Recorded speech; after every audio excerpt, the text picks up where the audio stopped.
Oh, we're back? Cool. I actually don't know where the NPC to teleport back to Charlian is, now that I'm realizing it. I don't even know if there is one.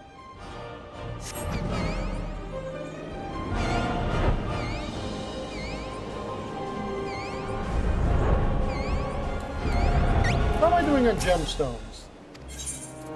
I need a lot of them to get orchestrating rolls, so I still need okay.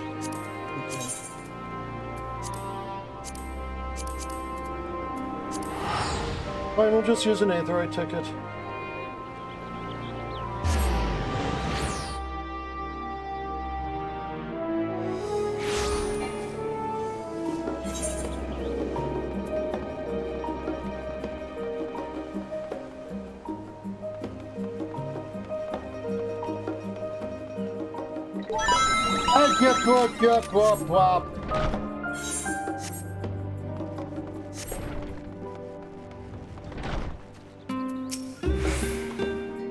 Oh, when you've traveled the cosmos as much as I have, teleportation not the least bit disconcerting.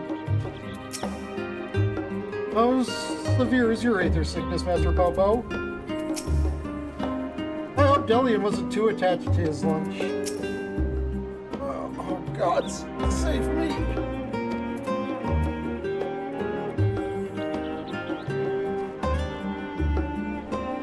Oh, yep, there he is. Yeah.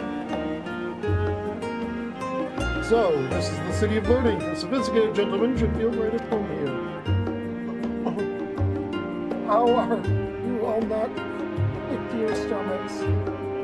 Experimental aetherites make travel exponentially more fun. Sometimes I feel as though I am the only normal person in this group of eccentrics. No, you're just the least weird. This is not time to succumb to nausea, not here in the belly of the beast.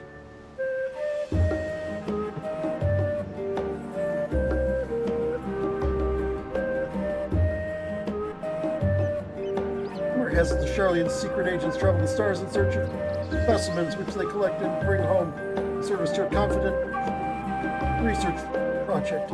Said project is conducted in a huge underground military facility. If we're to find answers, that's where we need to look.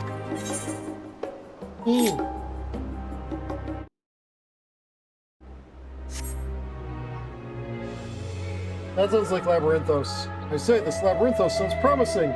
Say we head down there and make inquiries to the whereabouts of the missing alien friend. We simply take a lift from the Hall of Artifice, yes? Then let's be on our way.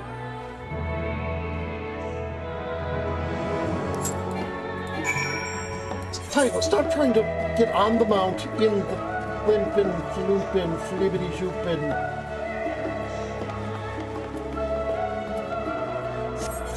In the city. You can't get on a mount in the city.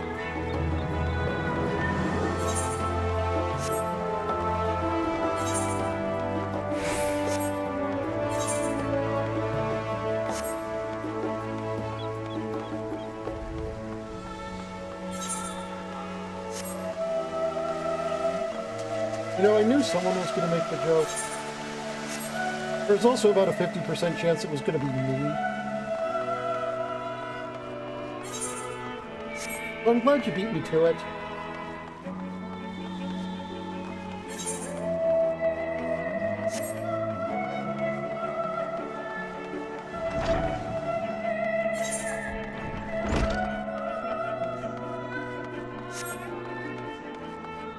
What's up?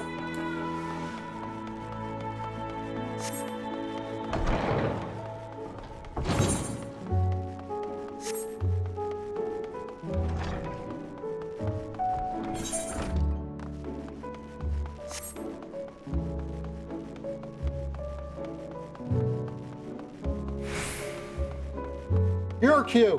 Me.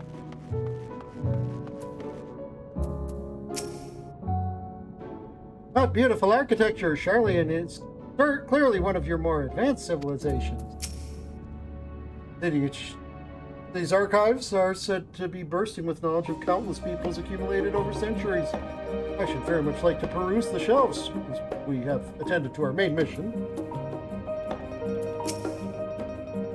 If you're still feeling poorly, my all-purpose cure can perk you right up. No. Thank you. I am much recovered. Please don't blow me up. These must be the lifts in question.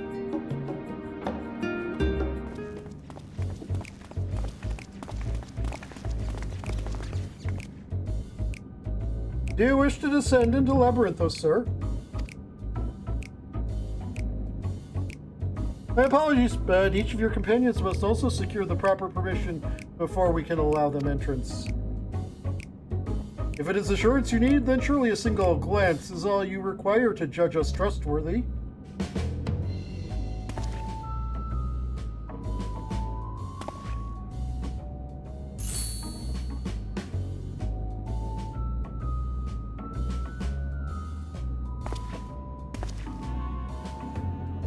Literally only two of you look normal.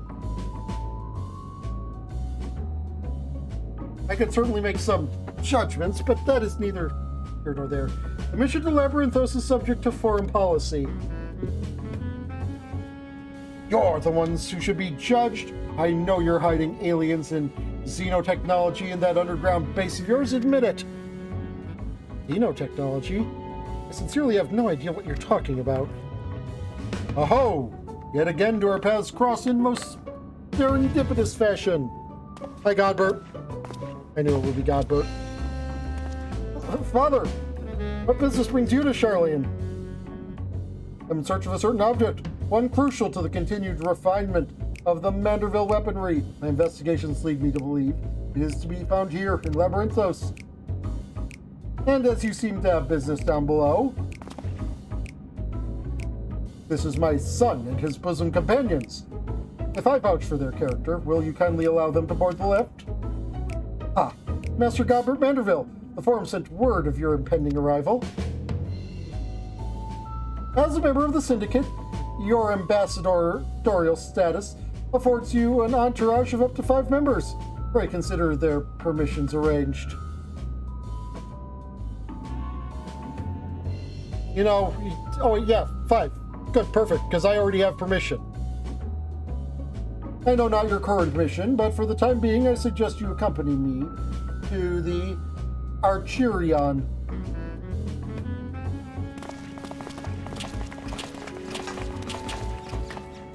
Ha-ha! Stalkerfell gets told to fuck off.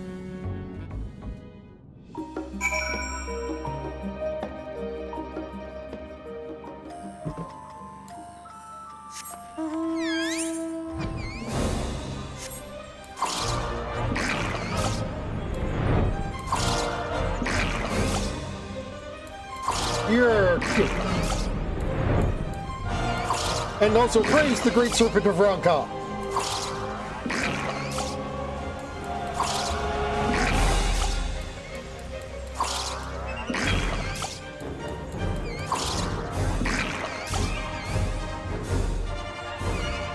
Peculiar light plumbed the depths of the great serpent's power for no particular reason, unleashing an awe-inspiring ray of light.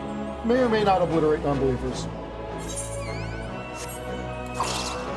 Praise the great serpent!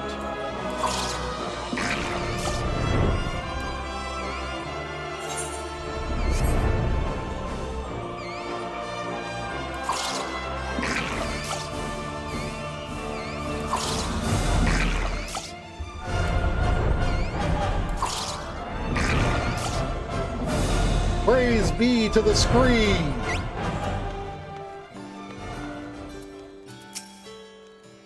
Underground, but above ground at the same time.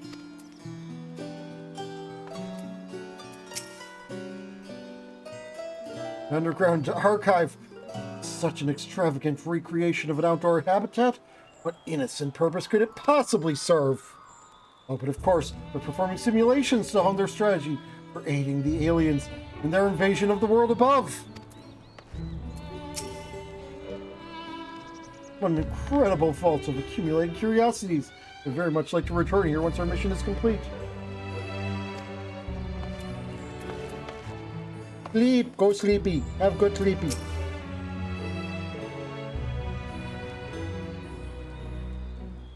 Night!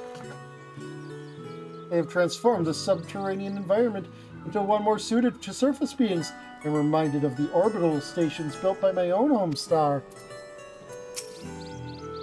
Starland structures truly are works of art, simply inspiring. From what Father tells me, the storage facility is replete with samples and specimens collected from every land on Etheirys. If anyone has information concerning visiting alien and press starships, it will be these studious folk.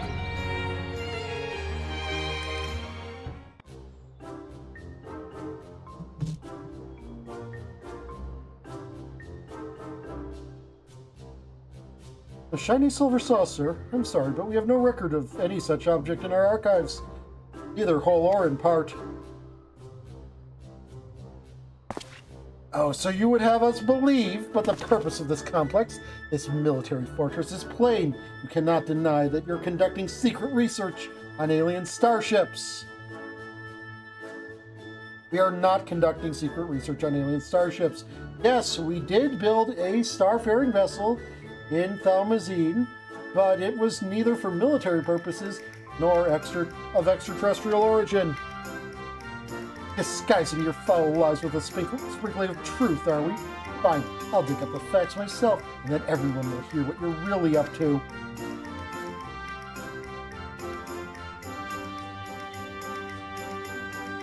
I cannot assist you with your missing craft. I do recall seeing an individual of like appearance to your companion here. You do? And where was this, pray tell? Ah! Aerial Agronomics in the medial circuit. The lift at the back of the building will take you down there. Many thanks, my good man. Well, well, it seems you found yourselves a solid lead. I have my own search to attend to, so I shall bid you good hunting and good day.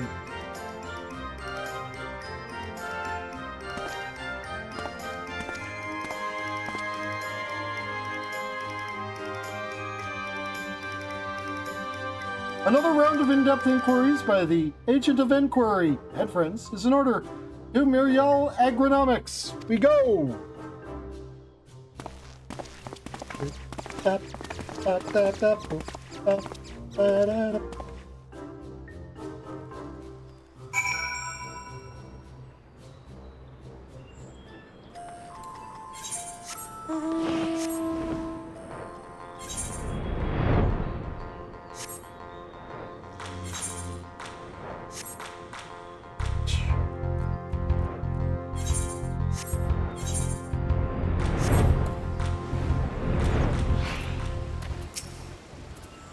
Ah, you must be talking about one of those new Mandragora strains. We whipped up a batch of bright blue stray onions, but I'm afraid they started to rot almost immediately. Not a mandra, you say? Oh, the only other bluish things I can think of around here are the grapes. Look how luscious this crop's turned out.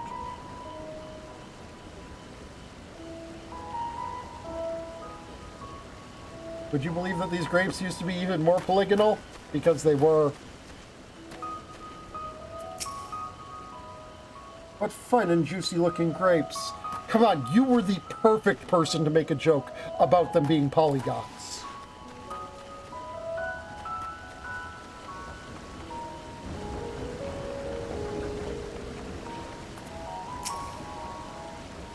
Mark my words, I'll find the evidence I require. They can't hide all traces of their alien alliance.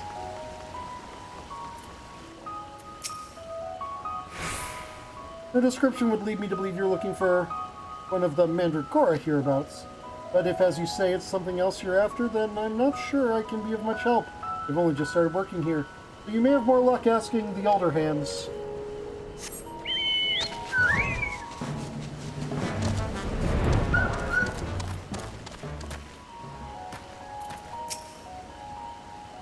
How could anyone ever mistake me for a Mandragora? We look nothing alike. Yeah, absolutely nothing alike. Master Popo has found a new friend. Maybe they can help us find the old one. If I may, have you perchance come across an individual resembling this delightful blue ragamuffin here? Actually, now that you mention it...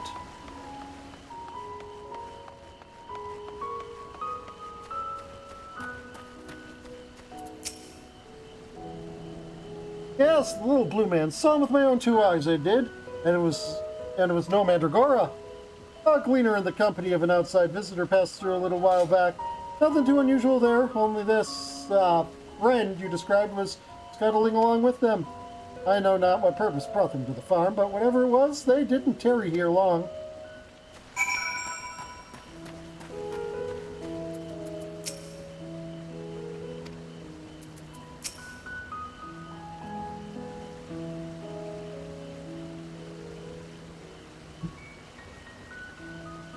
Wonderful! That corroborates the information I but moments ago skillfully squirreled out of this farmer. Hello, Simple. We slam dunked a wiggly worm crystal thing to a robot head. It was fun. She claims to be an acquaintance of the gleaner in question. In fact, and we'll bring him to talk to us shortly.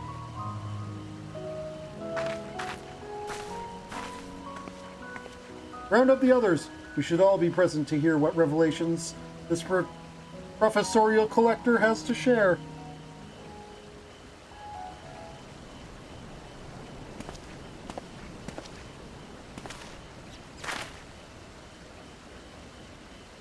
You're the folk asking about the little blue man, yes? Oh, and you brought someone who's practically identical. You must be the same species. My friend was really here then? They certainly were.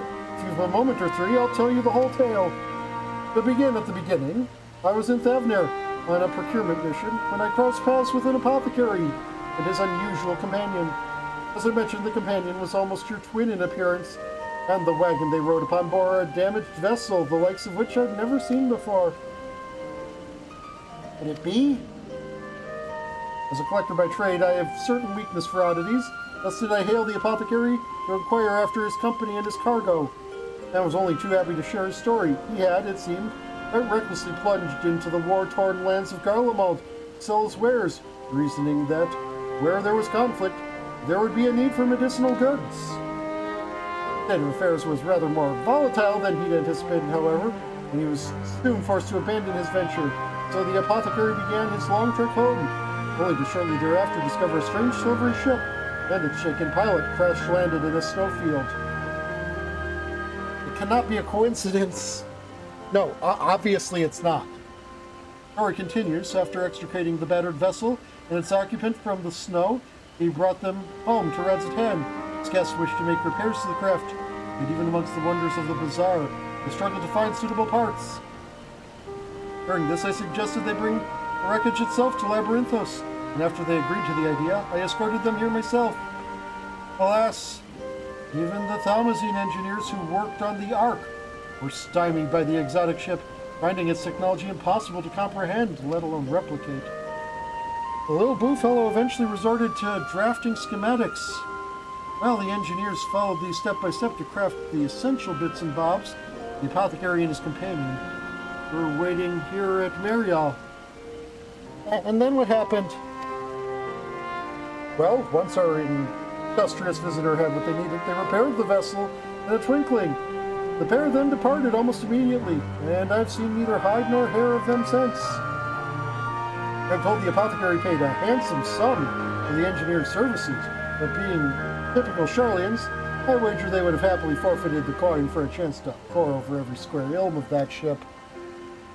Now, I'm no scientist, but I'm beginning to think that an incredible vessel must have been some kind of starfaring craft, and the little blue man, well, he must have been an alien from another world.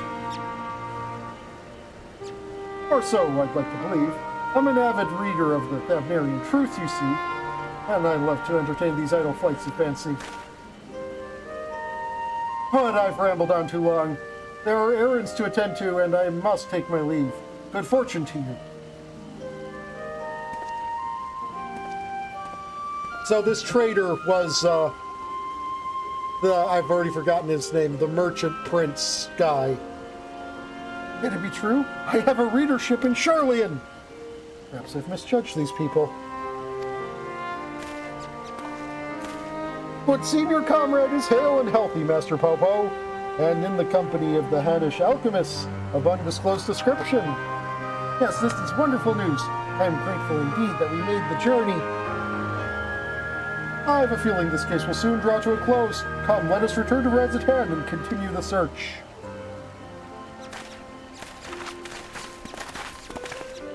I will give you the quest reward and then tell you to come back once the next 0.5 patch happens for the next lead. There will be a cutscene of some ridiculousness before the end, though, probably.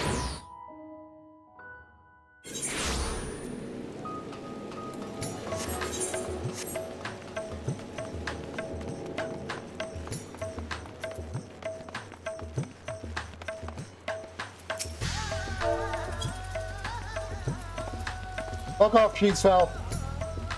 Especially Nash was hale and whole, but still fetching. I wasn't able to sneak into Labyrinthos, so I couldn't watch over her like usual. But I'm here for her now and forever. Fuck off, my dude. You are the creepiest potato. There and back again in the blink of an eye.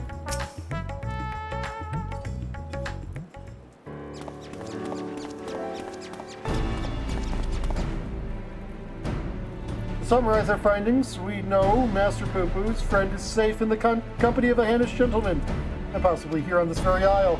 Oh, that does sound promising. Hello again, Godbert. Father, return to the city. I trust this means your own investigation was successful. That it was, although laying...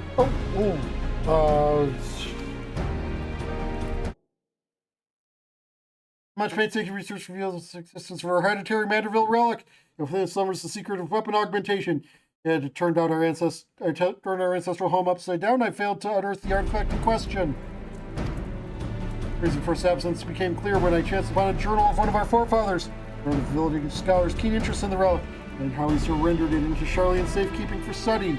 It led me to Labyrinthos. As it turns out, the Charlians never did find time to conduct their analysis. Studying, I found the curio tucked away in a dusty corner of the Chirion, still waiting processing.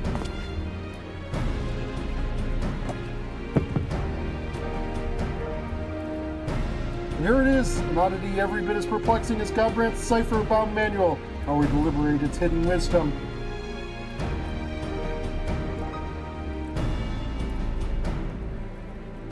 Oh, I can help you with that. These devices were made by the Mandervillans, starfaring race with whom we once traded. Starfaring? Mandervillians? Yes, a highly evolved species with a mastery of advanced technologies. Our people shared their ideas and inventions. I'm quite familiar with your family's relic. If you so wish, I can have the device project whatever images were stored upon it. A darkened room would afford us the clearest view, however. We must retire to our room in Kalma and dim the lanterns. We must behold these secrets in optimal conditions. So, the Mandervilles are aliens.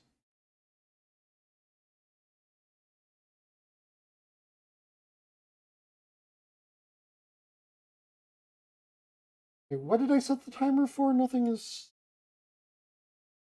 up.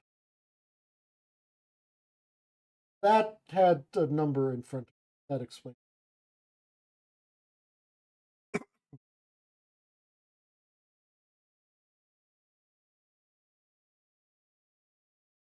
Mandervillians, a coincidental naming, or is there some deeper connection?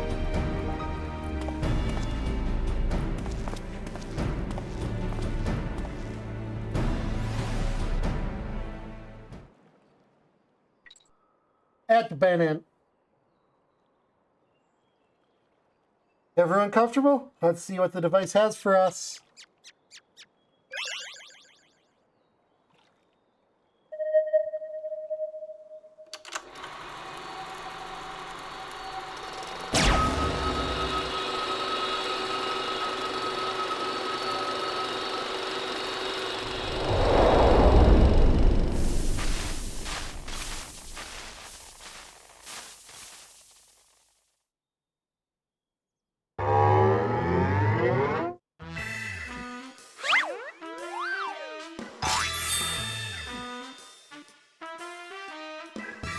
I am Godbrand, Wanderer of Stars and Weaponsmith Extraordinaire.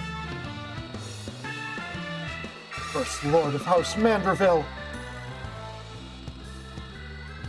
Is the Godbrand our founding father? I record this message that my descendants may know the truth of their cosmic origins. The tale is long, but I bid you watch until the very end.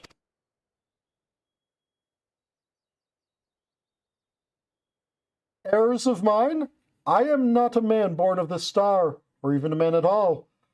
I am of the Mandervillians, a race which hails from the far side of the great expanse.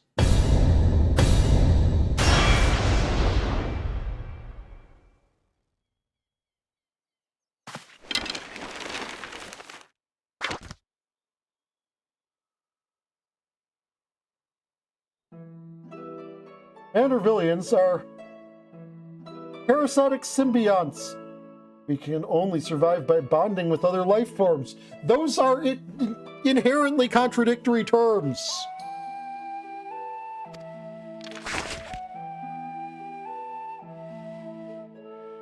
Because, of course, Goblin.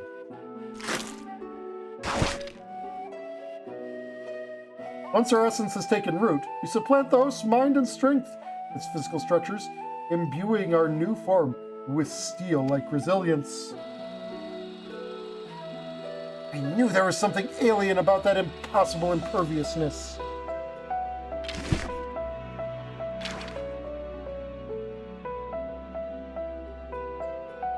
Then, through the conjoining of compatible host bodies, we produce offspring, which harbor the next generation of Mandervillians.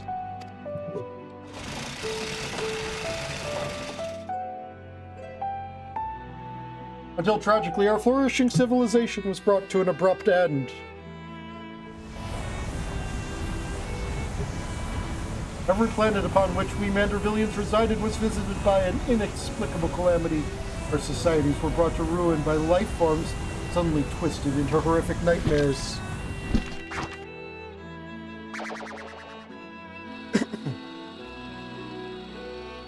That sounds rather familiar. Even stars far removed in time and space were ravaged by the final days.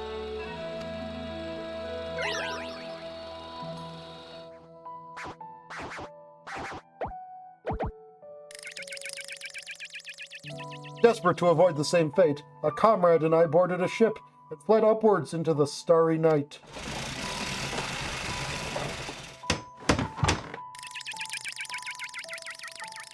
Oh no, has the goblin that's been following us around been Godbrand the entire time? We flew, and flew until we found a planet, your planet, untouched by the phenomenon. But the rigors of the journey had so damaged our craft that we were forced to make an uncontrolled descent.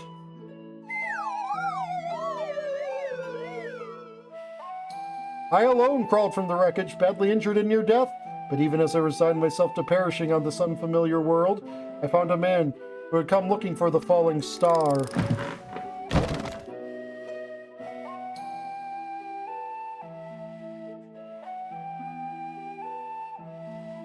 As a rule, Mandervillians do not take intelligent life forms as hosts. After hearing my story, however, this sympathetic gentleman offered to become my vessel of his own accord. He was himself afflicted by an incurable malady, and with little time left to live. He seemed content to know that his ailing body could provide safe haven for another.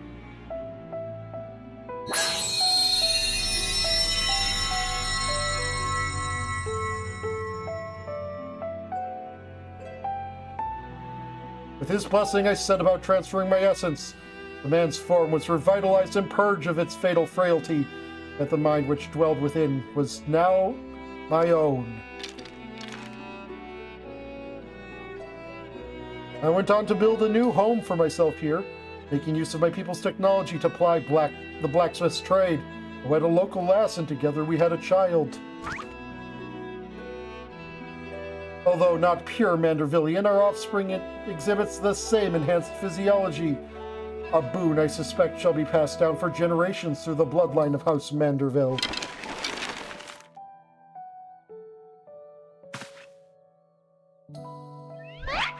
My dear descendants, The folk of this star are most fragile. Yet as the first man I encountered did demonstrate, they are nevertheless capable of surpassing love and generosity.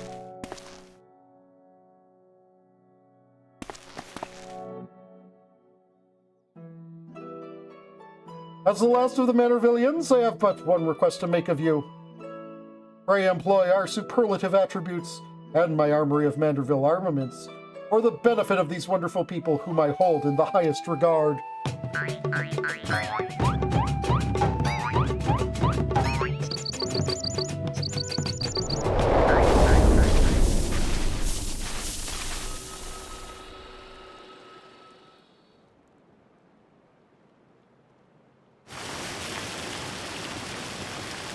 What an astounding development!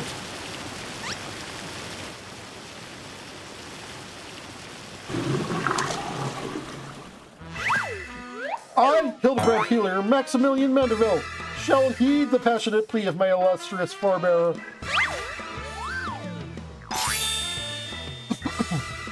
No case is too big nor small should it be in service to my fellow man.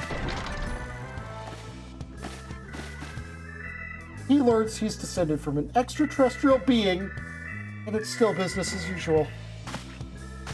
But wait a minute. Then why is Lady Julian so monstrously strong? You descended of aliens too?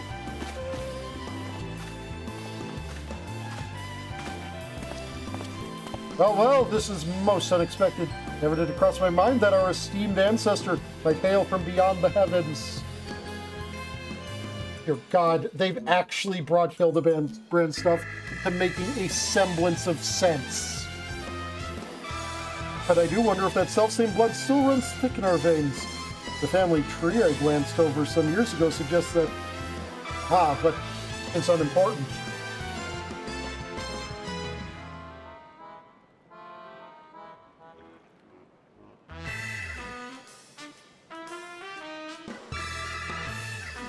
Oh, no. I'm not saying the aliens are the big deal. I'm saying that these guys being absolute...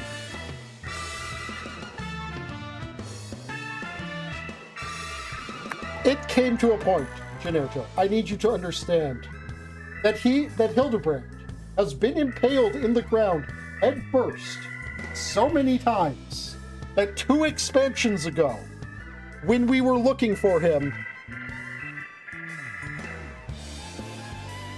Okay, fair enough. But 2 expansions ago, when we were looking for him, one of the dialogue options we had was to say, after asking, where do you think the inspector is?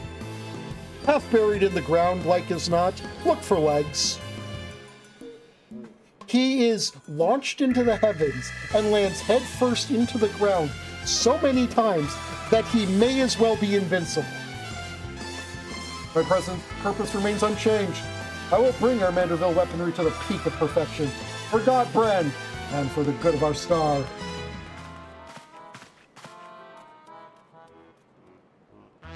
Before I forget, I have a gift for you, Oneko. Pray await me at the Aetherite Plaza, and I shall bring it to you forthwith.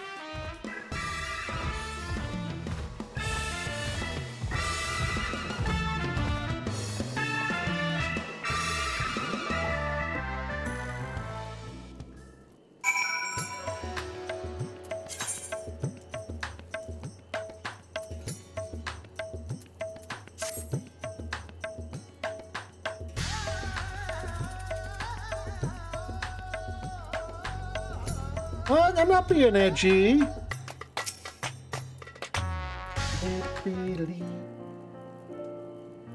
Some truth can shatter the foundations of our beliefs when brought to light, but I have to say, this wasn't one of them.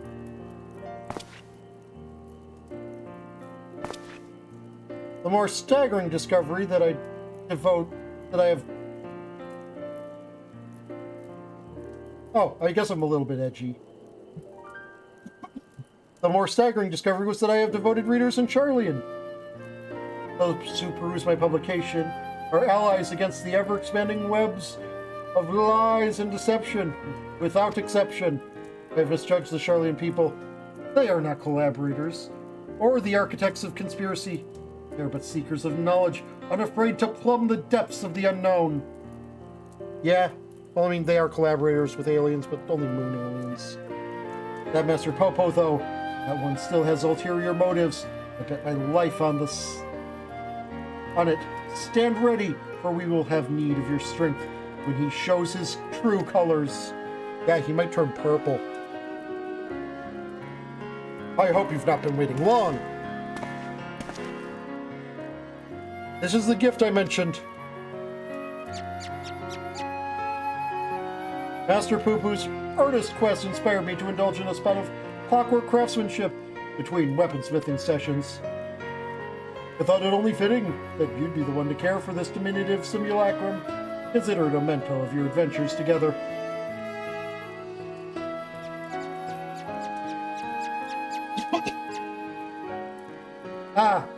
And as for our Manderville weapon project, I believe my ancestor's artifact has unlocked the door to the next stage of improvements. Should you find time to offer your assistance, announce yourself to Master Geralt, and I shall endeavor to join you with utmost celerity. Until then, my dear Oneko, wind up Popo! Will bleed you dry of elixirs if you aren't careful.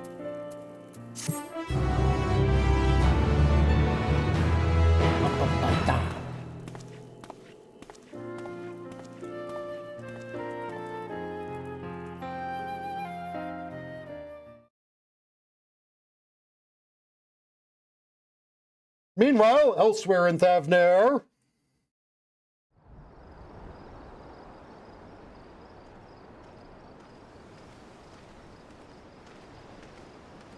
Yeah. Ah!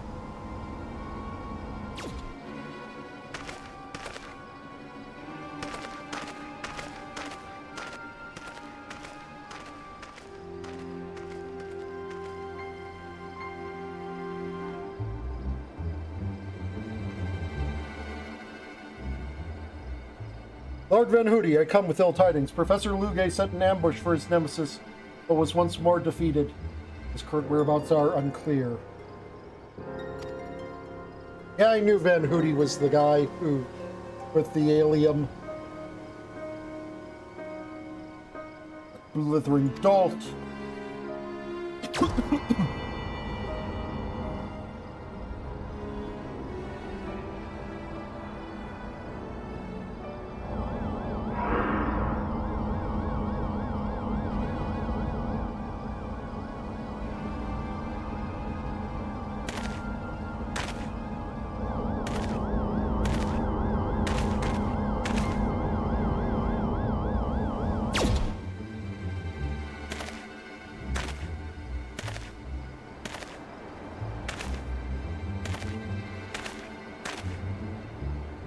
No matter, preparations are well underway. The manifestation will proceed as planned.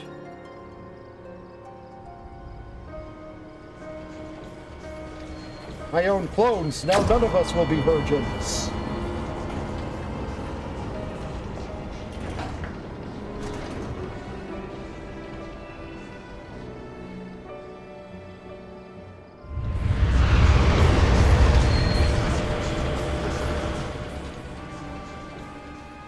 Dude's making an army of hymns.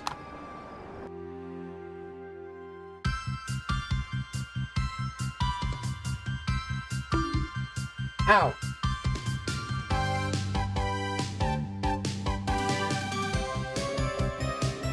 Extraterrestrial calamity. Cosmically altered physiology. A gentleman's man, the first of their clan. The ancestor of quality, our godbrand Manderville. Truth can be stranger than the tallest tale. See you, Inspector.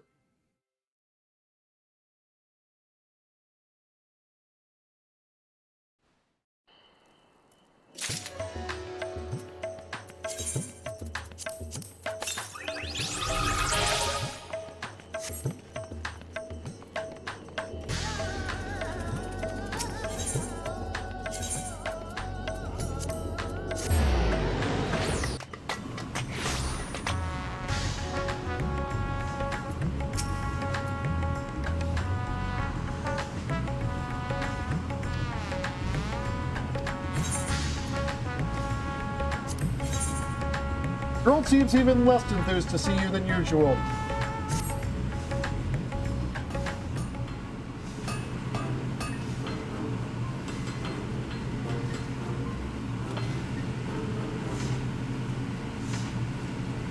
Oh, it's you.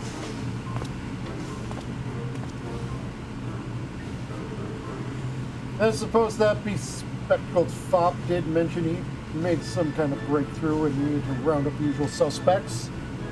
I shall inform his lordship of your arrival, and I shall inform Chat that I'm going to grab another bottle. One second.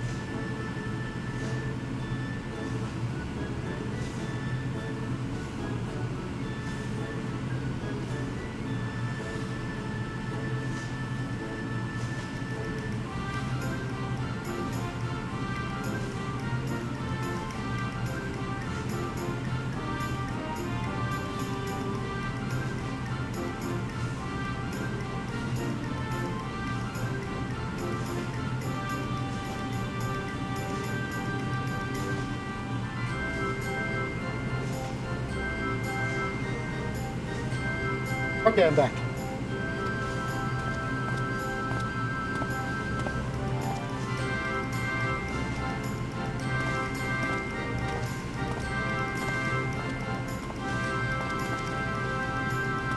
Oneko, welcome, welcome! I do hope you are prepared for another spot of modest labor, for I have plucked a new weaponsmithing secret from the depths of my family's extraordinary heirloom. As for why Godbrand abandoned his ciphered journals, it would seem he desired greater security afforded by the relics recording apparatus, that he so feared this knowledge falling into wicked hands. He speaks the destructive potential of which we seek to recreate. Speaking of which, this stage of augmentation will require a fundamental alteration to the weaponry's design.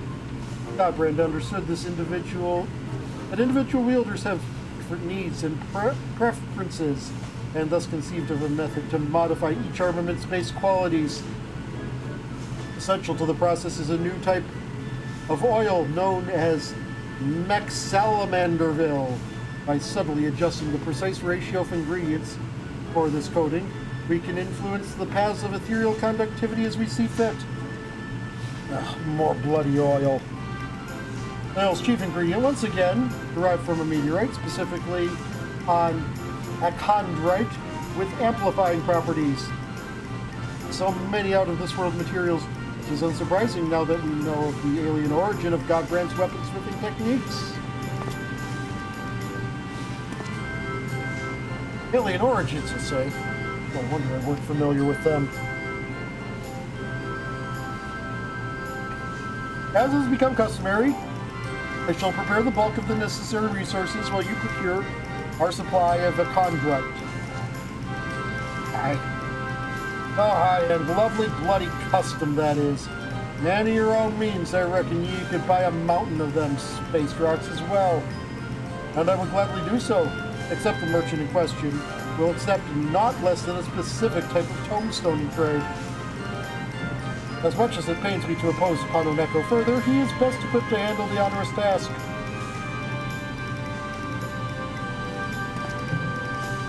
These improvements call for a drastic reforging, and it is your expertise that shall see us succeed or fail as well, Master Geralt.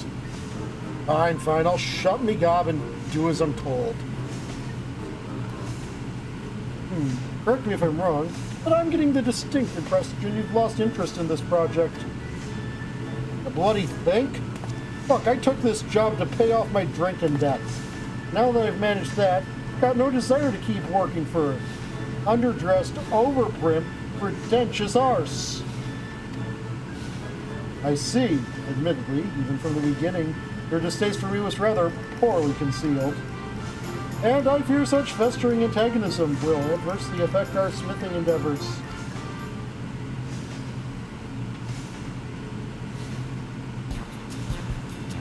Yes, let us resolve our differences over a flagon of fine spirits, or several, as circumstance dictate. All at my expense, of course. Free liquor, is it? Then you'd best be bringing your biggest purse. Oneko, you must join us. If you would be so kind to secure a table at the Mayhain, I shall be along in short order.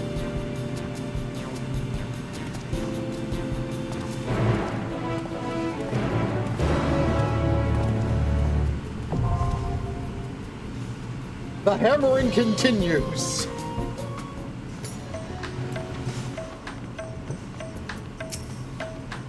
Oh, the drinks are on old Godbert. We're just about to see how deep his lordship's pockets really are.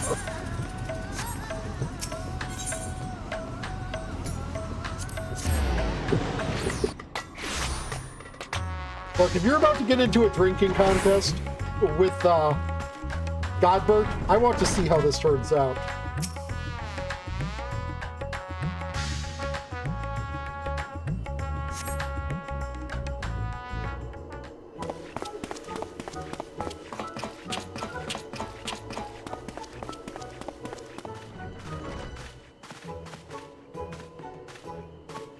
Splendid night for our spirituous beverages.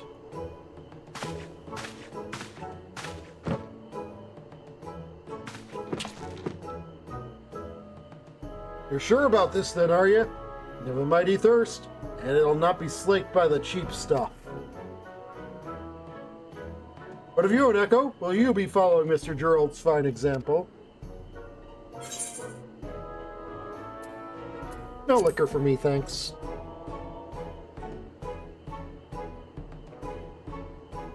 Very well, then we shall order you a tasty alternative.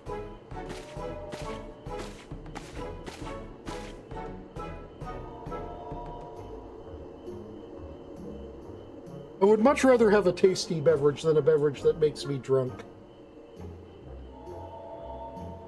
Your beverages, Lord Godbert. Enjoy.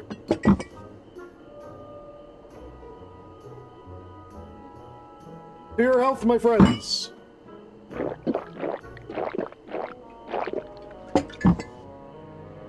And then Godbert winds up drinking twice as much as Gerald. Gerald is passed out drunk, and Godbert is just fine.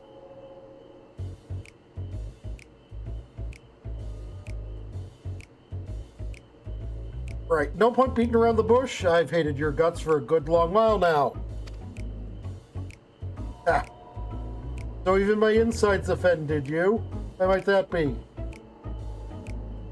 As for a proper artisan, devotion to your craft ought to be your #1 priority. But you're off found in a consortium or building some fool's playground for fleecing the masses. You're a bloody merchant, that's what you are. You believe my devotion is insufficient then. Yet our works require not only the sweat of our brow, but capital to cover expenses, no? Thus does not a steady revenue facilitate the creative process? In that respect, my business ventures have allowed me to indulge in goldsmithing projects I could never have otherwise afforded. Is it not true that you craft kettles as a means to repay loans or simply make ends meet? Would not a substantial source of wealth spare you such tedious drudgery and empower you to pursue your heart's desire?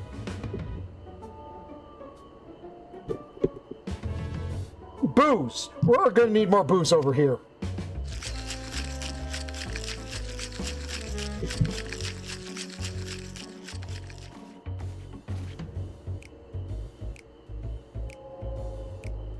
Ooh, the drink I have does look tasty. What really soured me was when you said on your arse on the syndicate, how can you craft aught worthwhile with your head buried in political shite? You may be surprised. My participation in Noldor's governments opened my eyes to a different world, which in turn provided great inspiration for several original pieces. Oh, you can keep your bleeding inspiration. I want nothing to do with prissy rule makers of your ilk. Hey, that is all.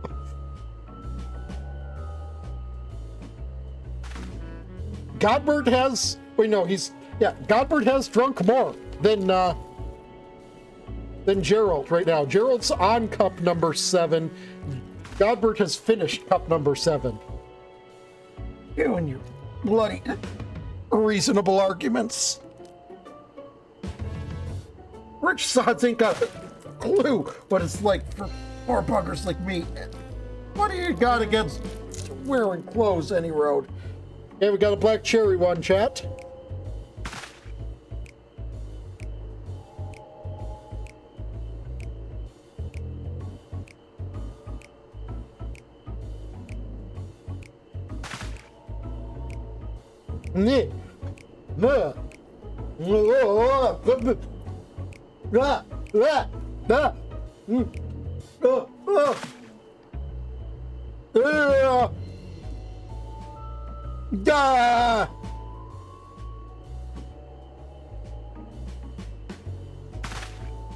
It was a delayed sour, but it hit me all at once. You're more alike than you realize, Master Gerald, especially when it comes to the simplicity of our attire. Yeah, seriously, you don't wear a shirt like ever.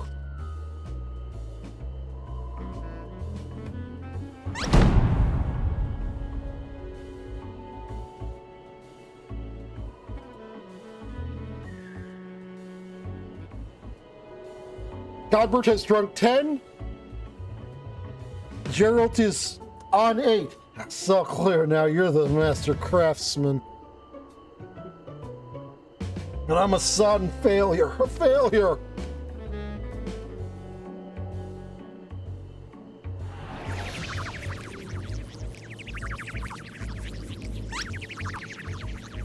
Marina, how'd you? Ah, bugger it, I'm a sorry excuse for a smithy. That's all that matters. Godbert, I am not your ex-wife. He seems to be mistaking you for someone else. Perhaps you could offer him a kind word.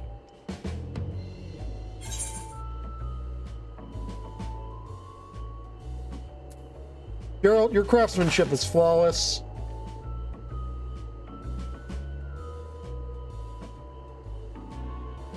That means a lot coming from me. Thanks.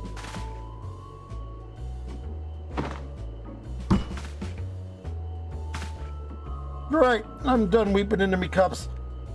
I'll fix up them weapons, and to hell's with the money. I'll do it for me own damn sense of pride.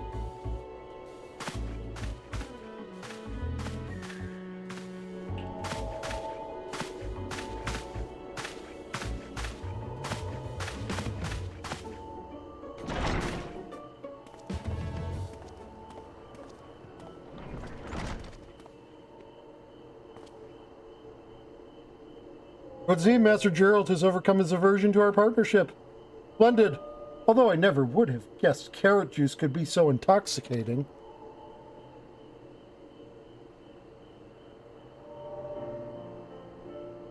I was concerned for our good smith's health, you see, and had Mihail switch his spirits to something less potent several rounds ago. The Mahane's liquors are sublime, but too much can wreak havoc on a man's constitution.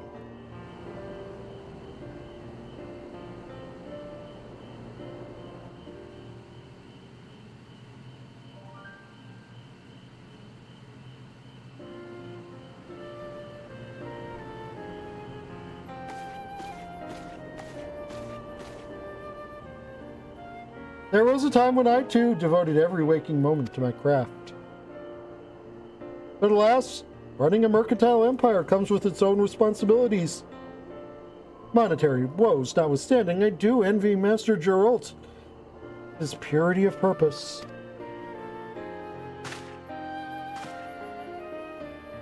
And on that note, let us return to our pointed acquisitions. We shall require 3 chunks of the aforementioned chondrite as soon as you are able.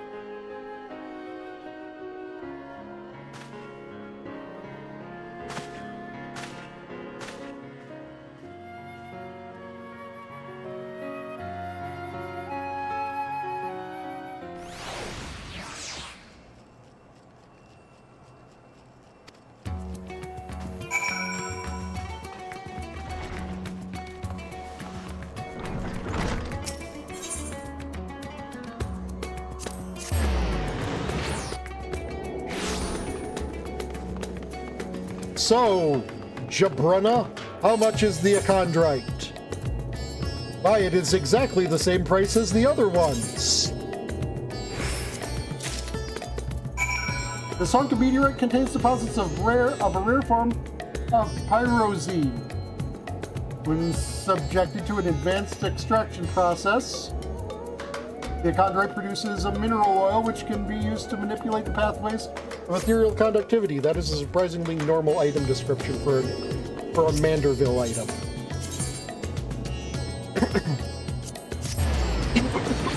Huh.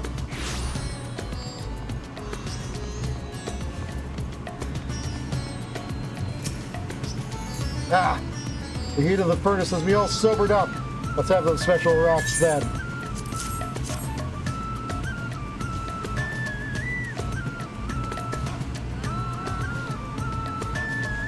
I reckon that's enough. There's one other thing that's been bothering me. Was Rita there at the Mayhem? I don't really remember. Ah, forget it. Let's get his lordship over here before I lose my will of forge.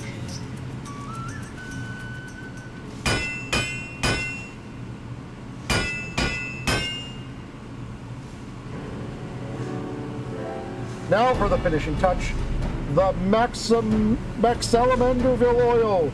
Before we finalize the mixture, however, I must tell you, you must tell us how you wish your weaponry to serve you in battle. Ratio of the coating's ingredient will greatly influence the armament's various qualities, so think carefully ere you give your answer.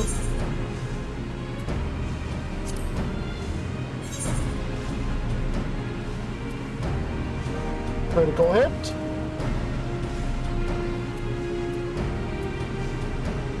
Determination. Spell speed.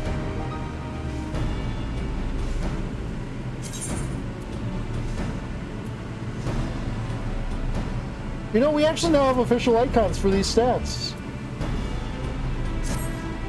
Understood. Your wish is our command.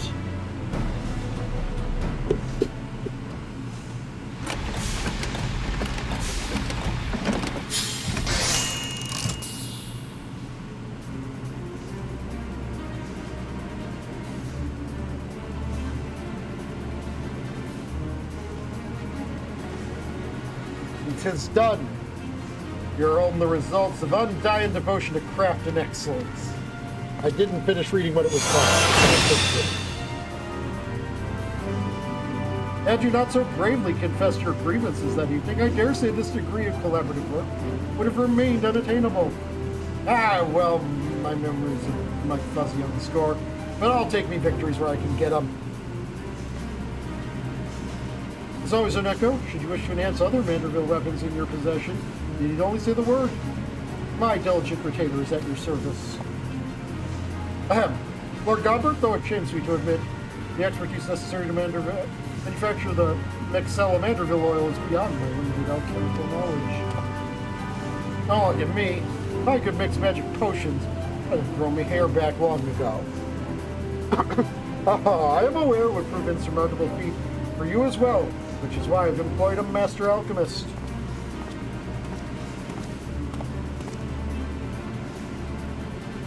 Huh. Well, the odd tasting clothes, but at least he's wearing some. Our newest addition to House Manderville retinue will assist with further augmentations and oversee the preparation of the oil. He will also be available to readjust your weapon's properties should you but bring him the required quantity of achondrite.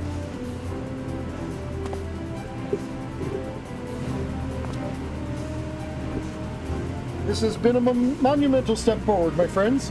Yet one stage remains ere the Manderville weaponry's evolution can be considered complete. I knew you was leading up to that, let me guess. For to sit here in breathless, bleeding anticipation while you sort out what comes next? Precisely. Preparing the process is like to be a lengthy endeavor, so I do suggest you continue breathing.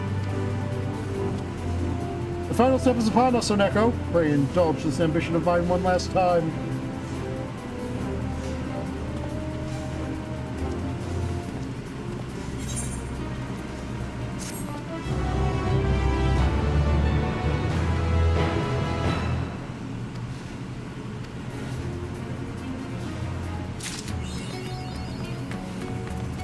So we've got ourselves the majestic Manderville wand.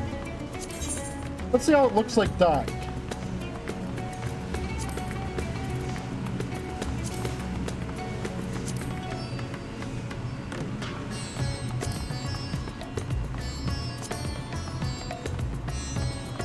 As always, when it dies, the glow doesn't change a bit.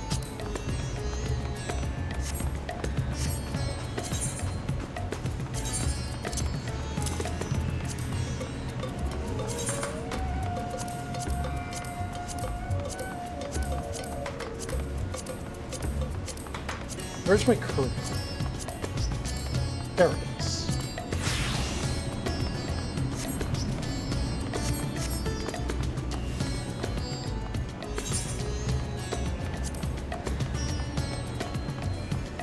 Let's try this baby out in an expert roulette.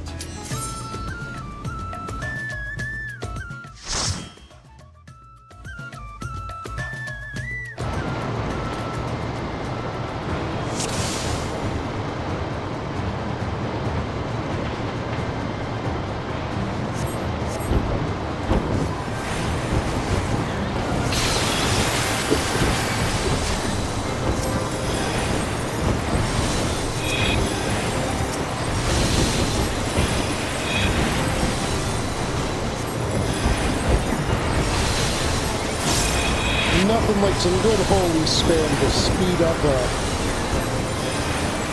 roulette.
Alice, one of these isn't secretly you again, is it?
Alice secretly got into one of my roulettes the other day as someone who wasn't Alice.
burning lilies for the blood lily while we run to the next hole, because who cares about healing resources when I can have murder resources?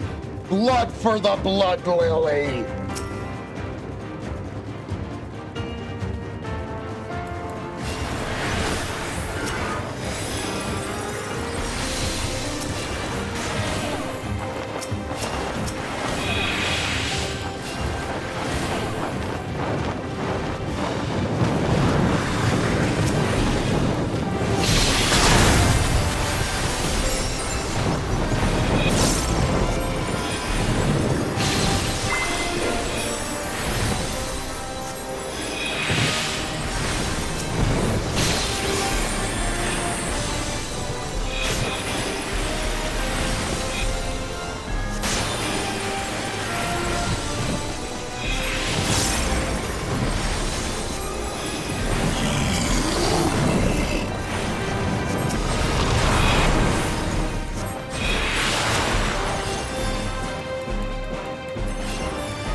See, it works as extra mitigation for the tanks, since it takes them a while to catch up.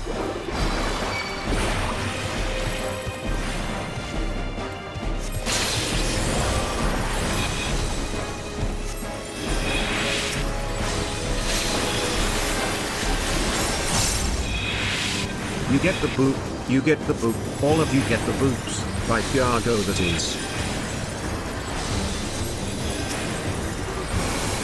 Hey! Hey guy, why are you running so far away from everything I'm attempting to do?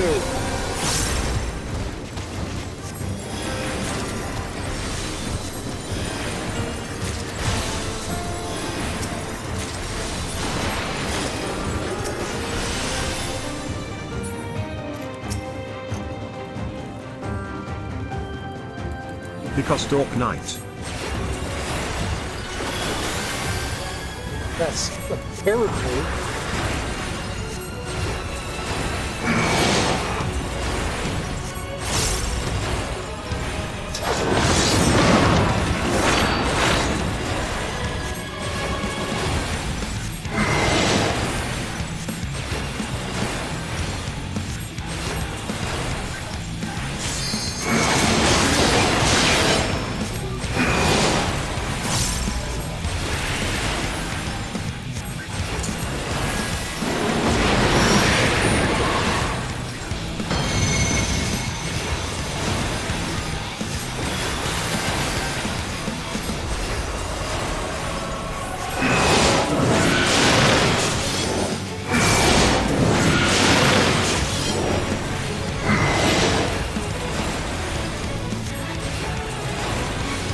Also, this Reaper puppet is kind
get off telling me that I'm class 7 strength. I would be a suitable match for warrior class Voidset. I have taken down ruling class Voidset. Thank you very much.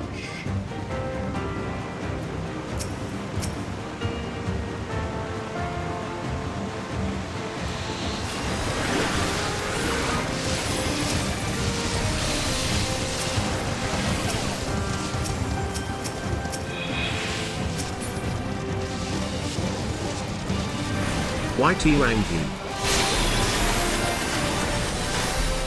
Because it's underestimating my power.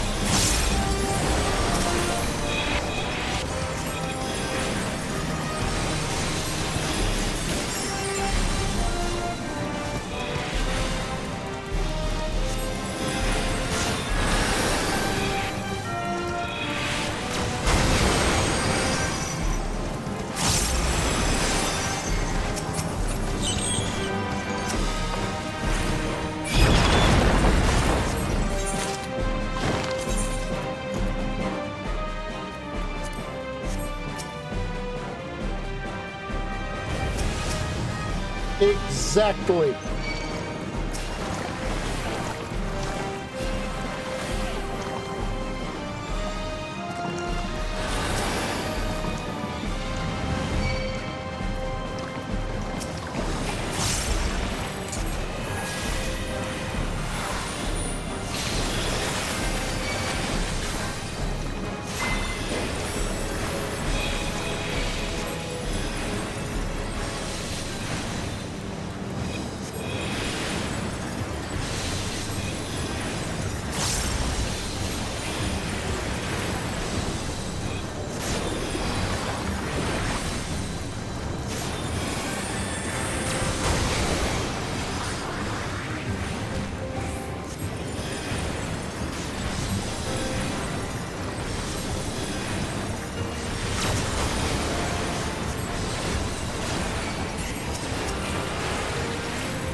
And now we fight Katnyats.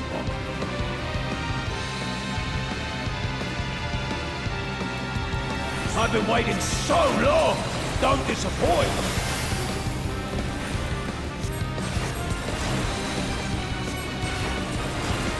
Brace yourselves!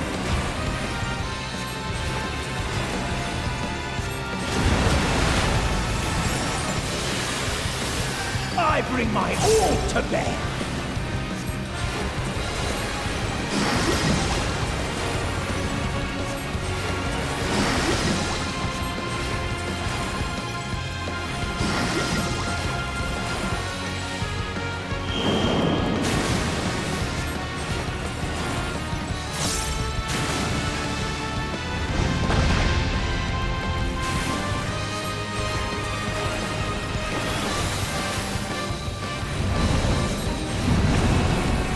Drink deep of blackest terror!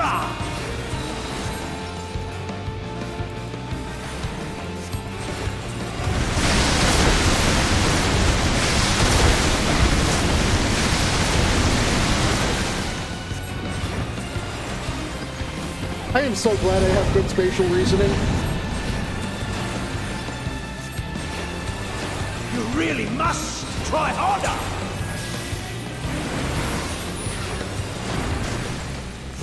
Kenyatsu confirmed for wanting to play with tryhards. Battle does so whet the appetite!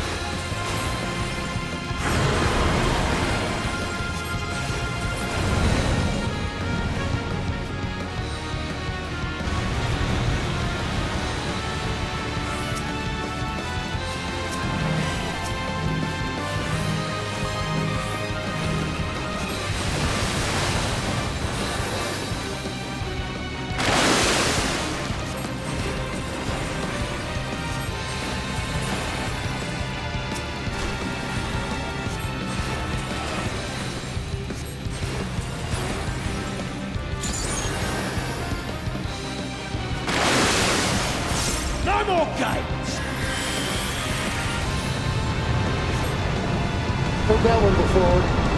From the Being Echo. swallowed by the tide.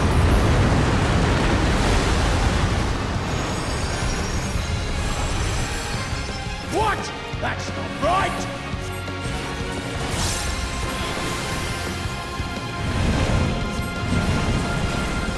How do you like this?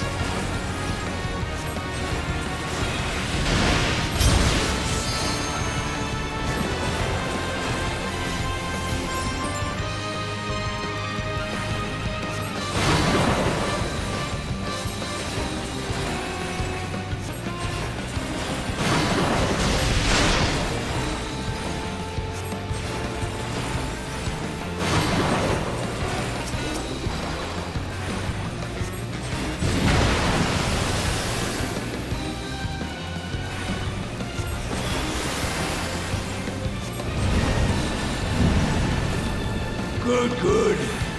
A fitting finale.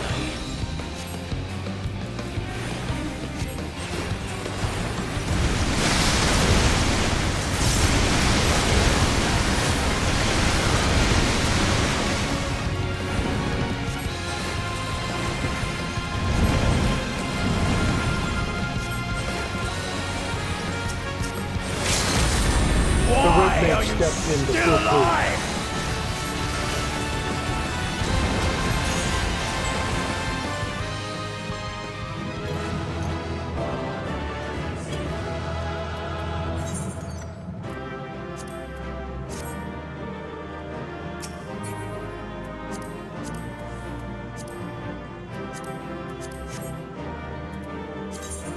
And we got some materia.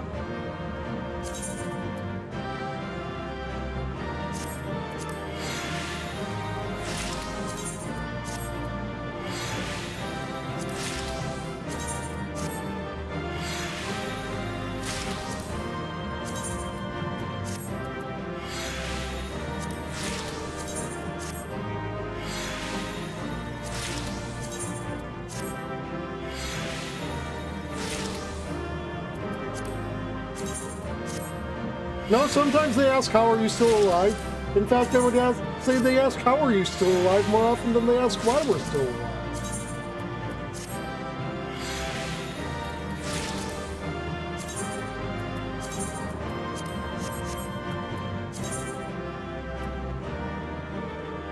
And a couple of pieces to decent.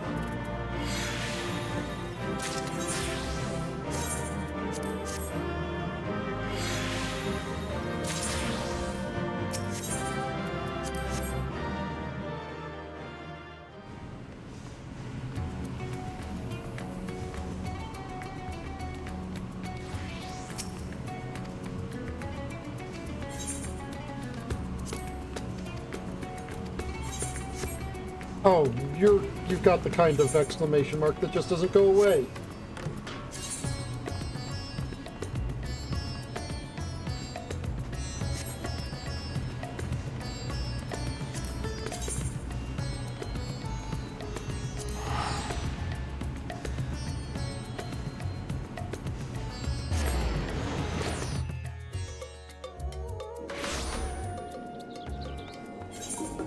Okay, let's start clearing out some of the quests that we've been not paying attention to because we were semi on break from the game.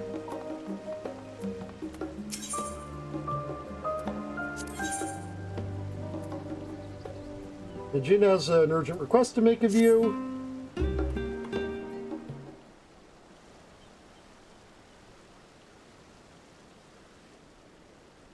Ah, Oneko. You couldn't have come at a better time. You have a moment to talk.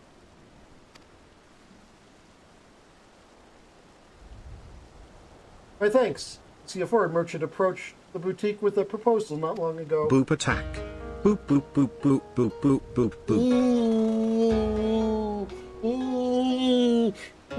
boop. I'm hiding my nose. I'm hiding my nose. Okay, I'm hiding my nose because I need to find a good. Hancock of the East Eldonard Trading Company. Perhaps you've heard of him. Oh, good, Hancock.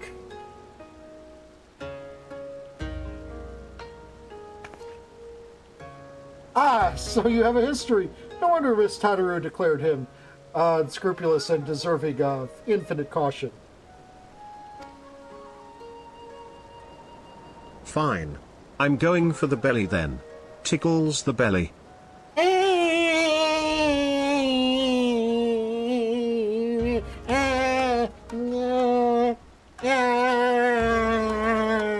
need to use the restroom.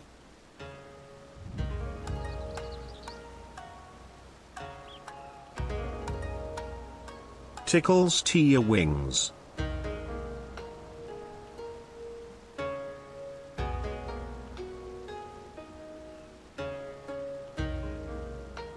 Scritches Tia ear.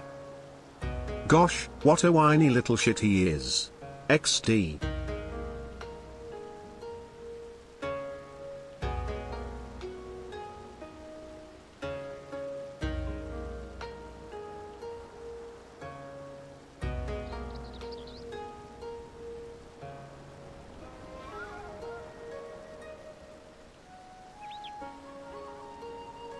Okay. Our beloved whiny little shit. You're too sweet, all of you. Well, there's risk in dealing with a man of such flexible principles. His knowledge of the Hingan markets would do much to bolster our efforts to make inroads in the Far East. That is why, despite her misgivings, Mistress Tataru seeks to negotiate a partnership, but for some reason or another, he has requested you be present at their We're meeting sweet in Kugane. because we call you a whiny little shit? I am so confused. Call me a beloved whiny little shit.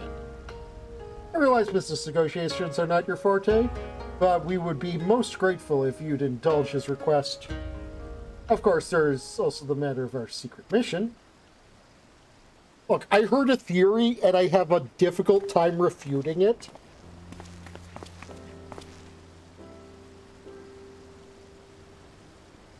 Once it's been fully restored, this gorgeous sapphire will serve as the centerpiece of Mistress Tataru's necklace. I hope that one day she may look upon it as a memento of not only her mother, but of many dear friends and allies. So, the theory I heard is Tataru gave us a fucking tropical island. And here we are, trying to make her the most precious necklace possible of both memories and just actual worth. I think the cannon ship might be Warrior of Light Tataru.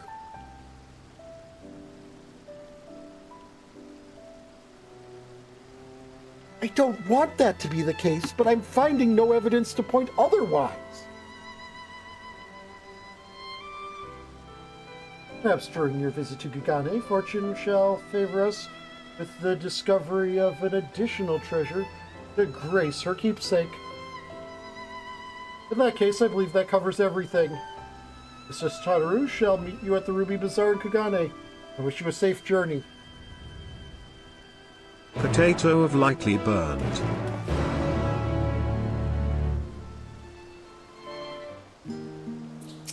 And the other quest that I didn't do.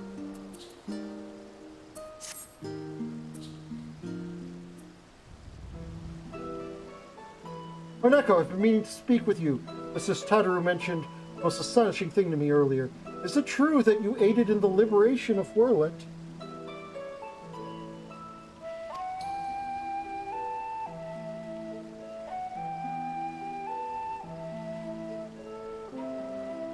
I see, so you fought the weapons of the 7th Legion alongside none other than the Black Wolf himself.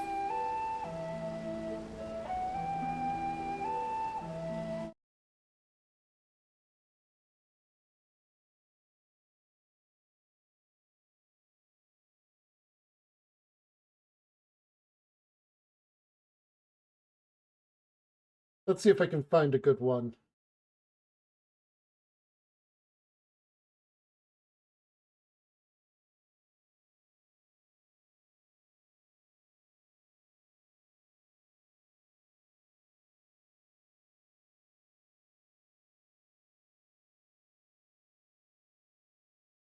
Nope, there are no good transparent hats of a black mage hat.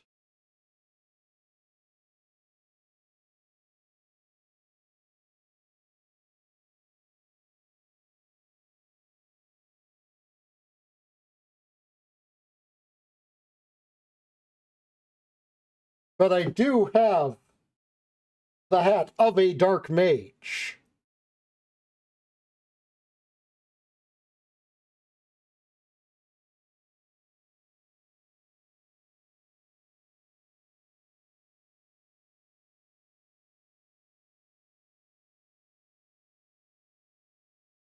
Ta-da!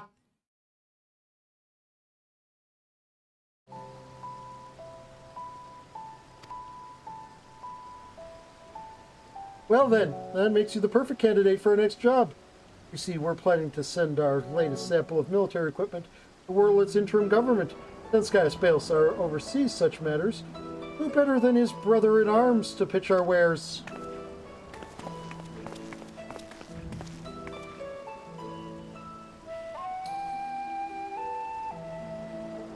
Word has it that the Worlet forces are in the process of choosing a supplier to outfit their troops, so we're keen to throw our hat into that ring. So, would you be willing to assist us?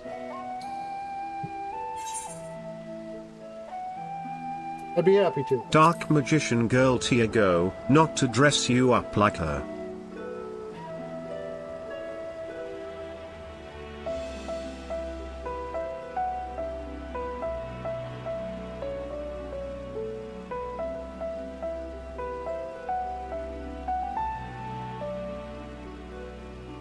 Me.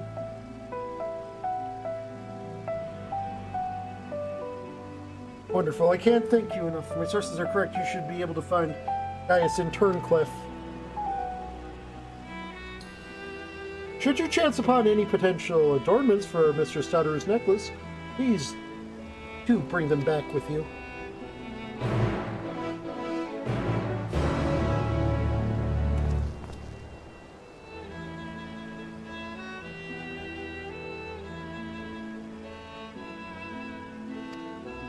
Okay, and it gives you the information on how to get to Turncliffe if you have forgotten, which the majority of people, I think, have forgotten. Also, if anything thinks I'm a meanie butt to Tiago, please know I speak with this fluffball daily and try to make sure he is okay. Signed, the panda.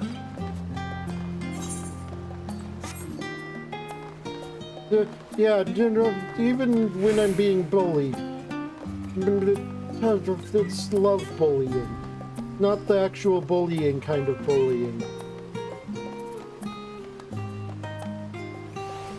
Okay, I misread her name. I'm not even joking when I say I misread her name. As Swallow More.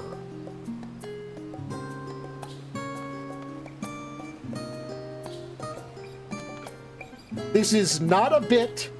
This is actually what my brain did, and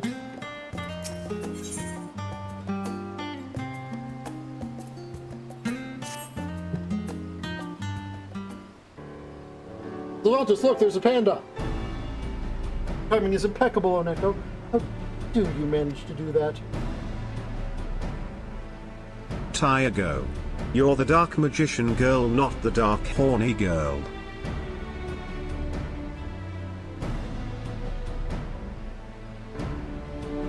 An intriguing job has been laid at our feet, and the client insists you be the one to take it up.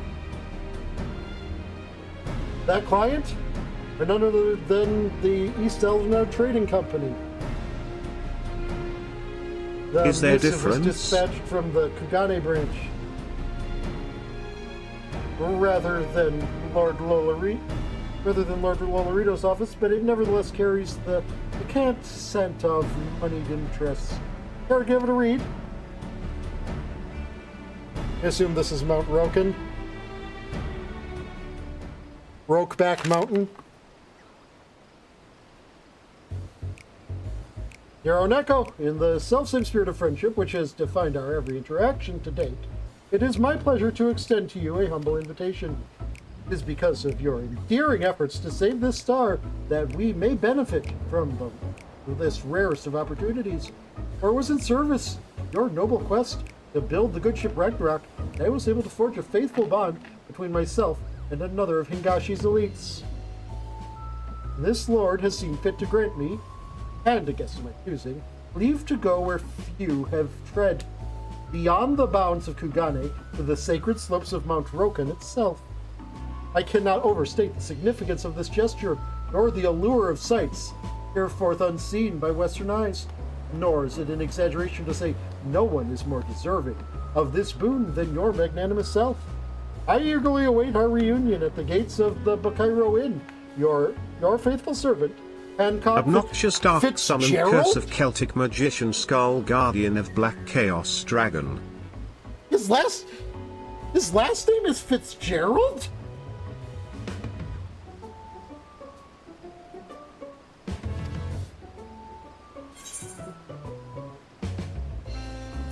It seems there's a holy mountain in Hingashi that needs climbing. There's flattery, and then there's this. He wants something.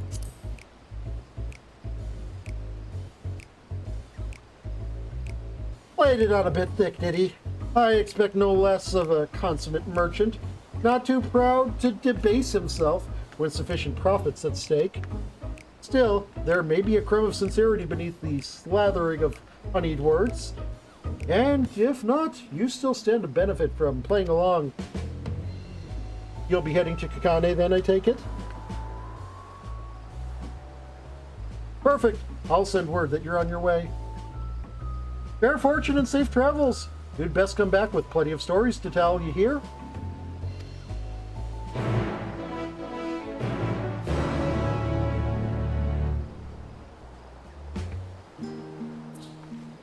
And now to continue our tradition of making bad decisions and telling this motherfucker about the shit we've done.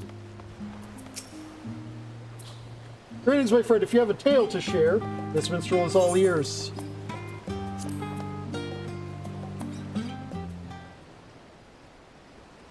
Ah, the knight clad in armor black.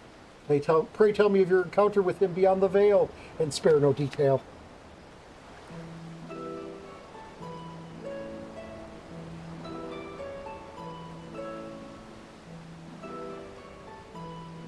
So the true motive for his crusade was the salvation of his brethren.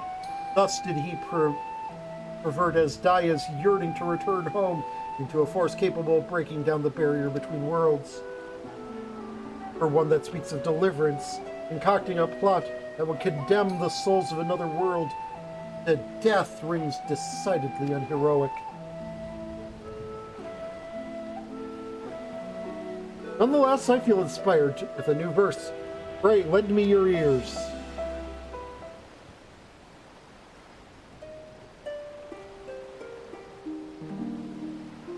For home the shackled worm did yearn. Stained by shadow her nature turned. In darkness did her captor swear to claim his kind their stolen share. Only salvation would suffice, another world to pay the price. Hailed hero or branded villain, deeds never to be forgiven.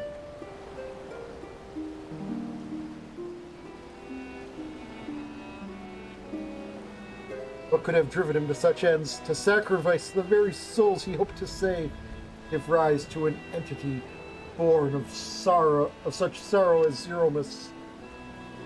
He is worthy of contempt for his deeds, of that there is no doubt. Yet all was done for the salvation of his people. One cannot help but be drawn to such a tale.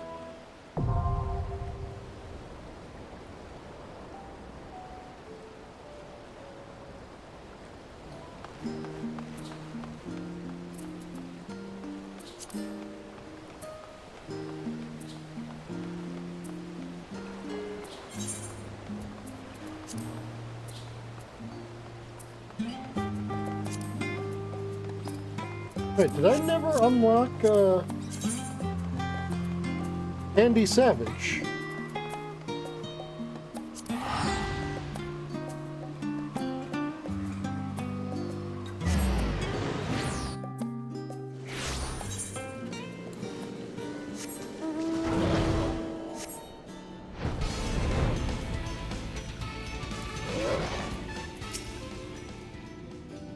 more I try to make sense of what happened, the more my mind ties itself in knots. It'll take weeks, or dare I say months, to navigate this maze of questions. I may have to suggest that Professor Claudian hire more assistants. With Athena's research put to a decisive end, things around here have returned to what one could almost call routine. But even so, we are as busy as ever. Material C must be analyzed thoroughly for any adverse effects caused by recent events, and Professor Claudian seems most eager to analyze the heart of Sabik. Although no trace remains of Athena's memories, there's yet power inside the crystal, and it still possesses the same corrupting influence of Orosite. Naturally, as the most qualified to do so, it falls to us to plummet steps. Knowing the heart's history, and the history of other crystals like it, the prospect does fill me with some dread, and not so much as to overpower my sense of curiosity. So long as we move forward with courage and caution, I am sure our findings can prove to be a boon to the scientific community, and perhaps society at large.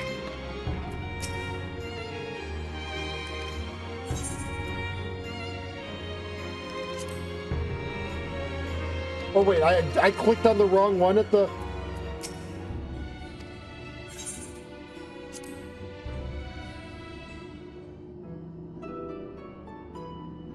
Arneko, if I may have a moment of your time, I would very much like to hear of the battles you fought within pandemonium that appeared in our age.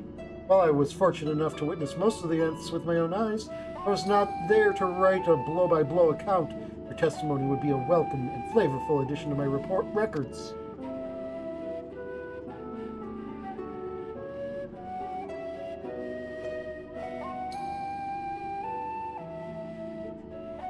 To think your foes would be even more fantastic than the ones you faced in the past. Surely not even my wildest imaginings could come close to what reality gave us. I'm particularly fascinated by Athena, and I'd help but wonder what she would have become if left to her devices. We were terribly close to finding out, and doubtless it would have been one of the last revelations of our lives. But she may not have gone so far if not for the Orosite, which magnified her desires to an almost incomprehensible degree. Just how it could influence one so a matter well beyond the ken of modern scholarship. But I believe you saw how twisted those under its sway can become when you face the Lucavi. Just what designs did Ultima the High Seraph have in bestowing the gift of Orosite to those poor souls? If Athena had achieved her dream of godhood, she may very well have been able to bend even Orosite to her will, and soon the world would have followed suit. What a chilling end to my story, fascinating theory to add to my report. Of course, I must scout our documents for any supporting evidence. Now I understand why you sent Rusinard to fetch any scrap containing even a hint of crystalline machinations. Professor Claudian, I had noticed that important tasks were being left neglected, and when I inquired as to the reason, poor Rusino explained that he could barely keep up with your requests. Something must be done about this new obsession of yours.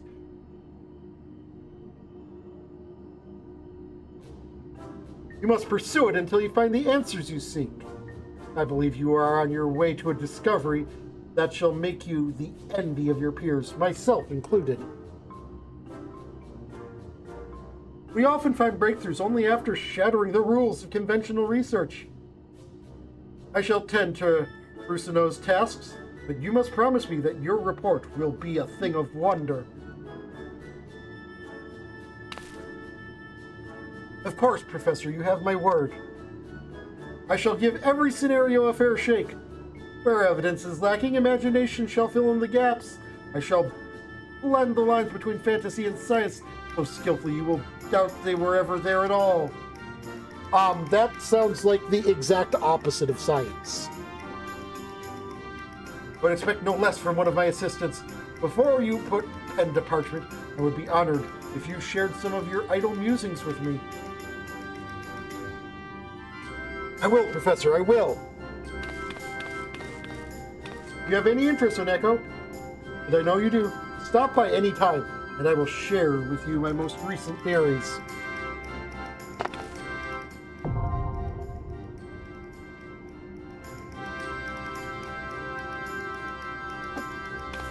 There, got that unlocked.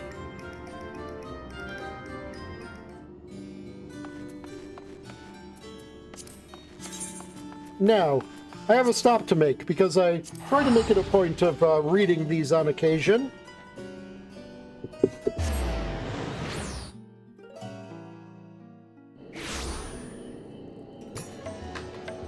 Because the game gets so unnecessarily snarky with a particular kind of thing.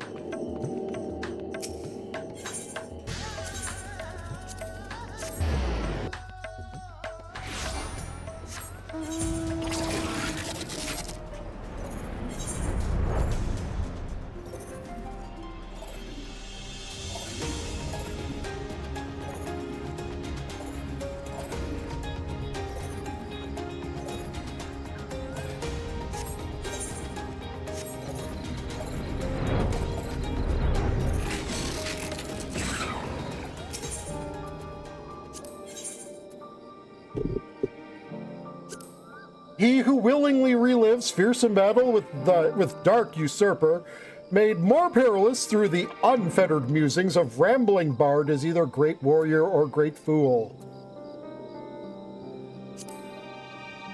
He who willingly relives torrid battle with the embodiment of flame, made more fervent through the whimsical, otherwise improbable imaginings of rambling bard, is either great warrior or great fool. He who would let a researcher with a flair for the fantastic embellish the capabilities of foes with already godlike puissance is either a great warrior or a great fool.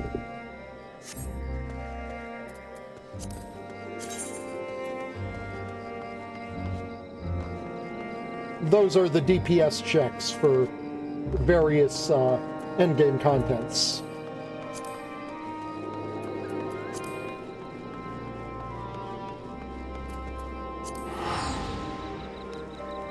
Wait, no, let's go do the Turncliffe bit first.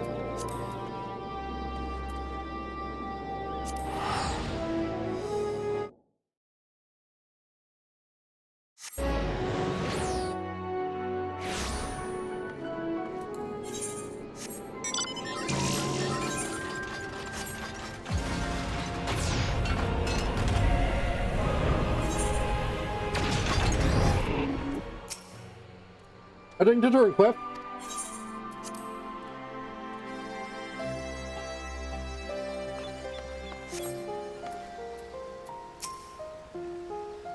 I was not expecting you, Oneko. Are you perchance aware of the ongoing situation? Actually, I come bearing a delivery from Taru's boutique. Samples of military equipment? You have my thanks. There is a more urgent matter that requires my attention. I received reports that the G-Savior Mark II has been stolen from the hangar here in Turncliffe. In fact, I am here to speak with an eyewitness. If you are willing, I would like you to join me. Your insight may prove useful.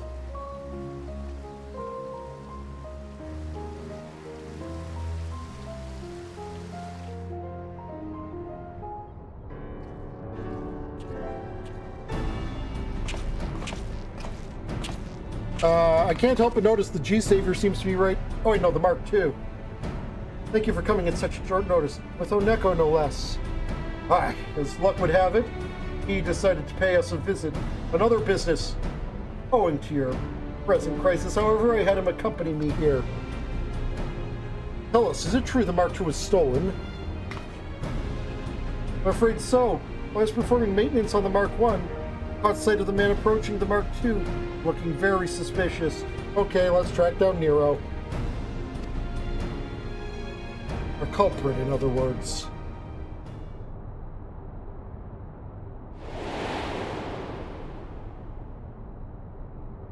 Well, that's not...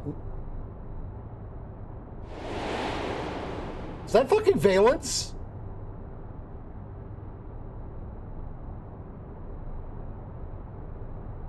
Pulled out to him, demanding he... Wait a minute, no, way he was dressed, I called out to him, demanding he stayed his business here, but when he turned around, my heart nearly jumped out of my chest. The man who stared back at me was Valens von Varro, I'm sure of it. Impossible. He breathed his last before my very eyes. Unless the dead walk among us, that simply cannot be. Cian? I only know what I saw. Though he wore a visor, the likeness was unmistakable. Even his magenta armor was identical. Pray forgive the interruption. I bring urgent news.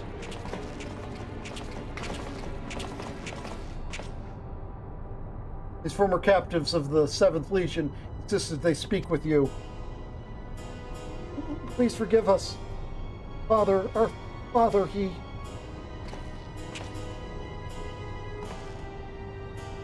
Calm yourself, lad. You're safe now.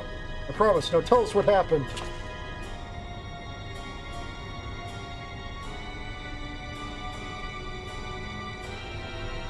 Father, Valens came back and told us to show him where the War Machina are. We know how to get in here, so we sometimes come for a peek at the big machines. And after telling Valens how to sneak inside, he made off with the G Savior Mark II. Given what you boys have been through, I know how difficult it must have been to confess what happened. Your bravery is commendable. Now, you had best return to the orphanage. Fear not. We will deal with this so-called Valens.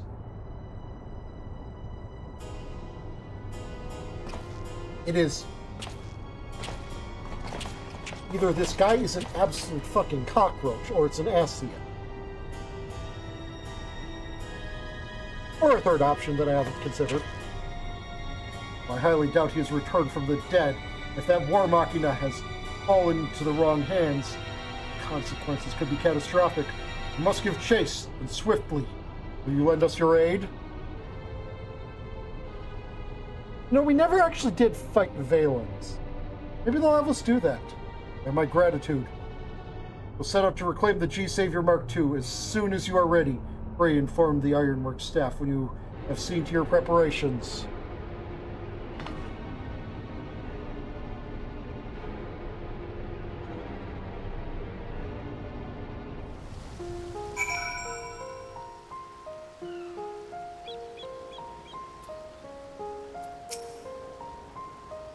That the Mark II so easily bespeaks the need to tighten our security. For now, however, we must focus on the task at hand. Yeah, no, like, alright, when something that big is stolen, at the very least, you should not have a question of if it was stolen. The question should be, how was it stolen? Oh, forgot to do this. Here, catch my sub.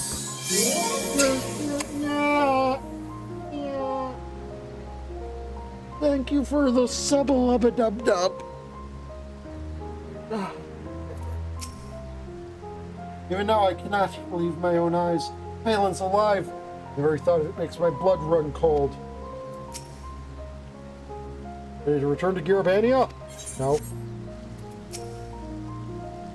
If you're to stand a chance against the G Savior Mark II, you need to fight. Am I getting to pilot the G Savior again? Luckily for you, we already fueled the Mark, which is ready for dispatch at your command. Tier to add a Rapel. Thank you for the biddies. We get to pilot the G Savior. We get. Wait, hold on. We're on the other.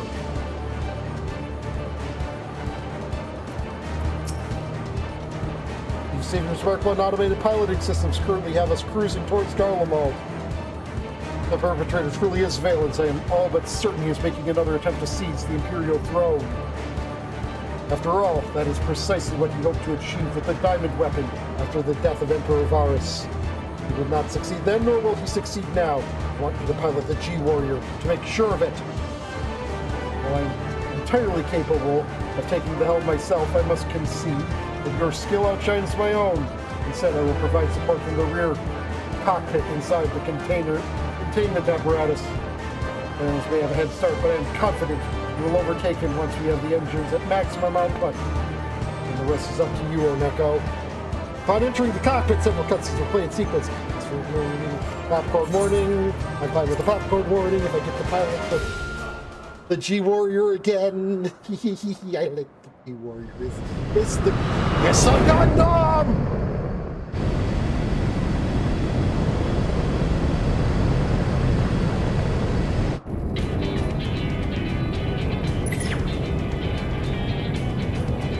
Its signature detected 3,000 yolks to the fore. Readings are unmistakable. It can only be the Mark II.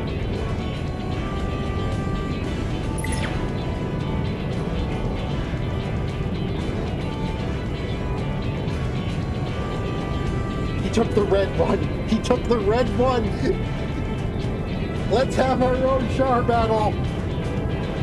Ideally, we would shoot him down before he could detect us, but doing so would destroy the vessel and him with it, making it impossible to identify the culprit. Our only choice is to draw near and neutralize the vessel's propulsion systems, even if it means alerting to him through our presence. I beg to differ. Someone has wormed their way onto our frequency. His voice couldn't be. Hi, Nero. Oh, but it is. My, how long has it been, Lord Baelsar? The suspected. Nero told Skeva, so the rumors were true. We survived the battle at Castor Meridianum and now work as an engineer under Sid.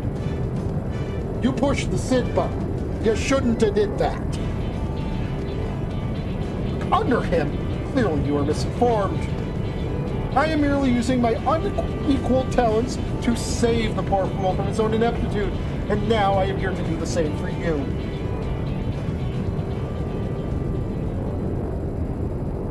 You enlighten us as to how. 'Tis simple, really. I've crafted an armament that will immobilize Garland's wretchedly designed vessel, and I've given it the appropriate name. I call it the Anti-G. Expecting this day would inevitably come, I took the liberty of loading it into the Mark I's weapons bay in advance. You're welcome. Now, adventurer, listen and listen well. What I'm about to tell you will be the key to sinking the Scarlet vessel. And, while I find the idea of destruction unbearable, 'tis nevertheless the perfect opportunity to prove who is the superior engineer, Garland or myself. You put on a good show.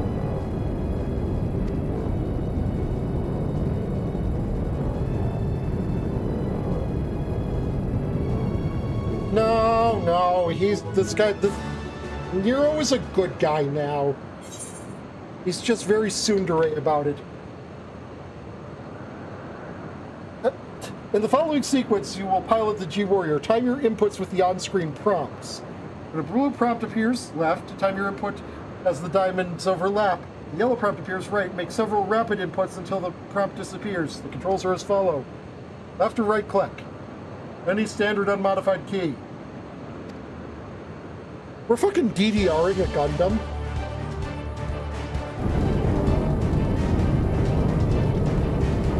When I activate the homing interface, you are to lock onto the vessel immediately and fire a barrage of anti-G missiles. The moment a Corey is aware of our presence, he will undoubtedly take evasive maneuvers. The anti-G is a flawless achievement board of scientific genius.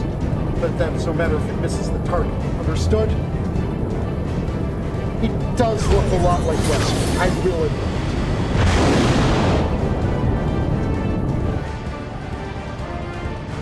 Homing interface activated. Commence bombardment.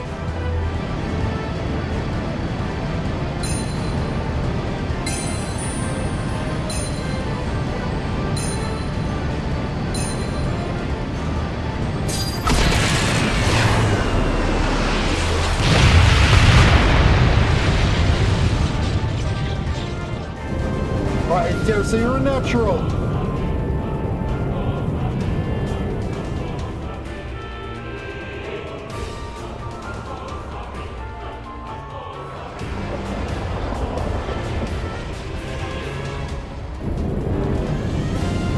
The apparatus propulsion's engine neutralizer core is defenseless. What are you waiting for? Capture him!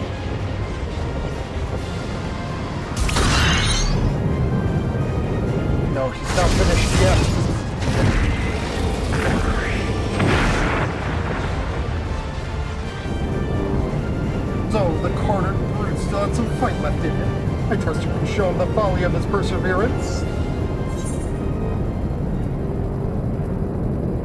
He's not going anywhere.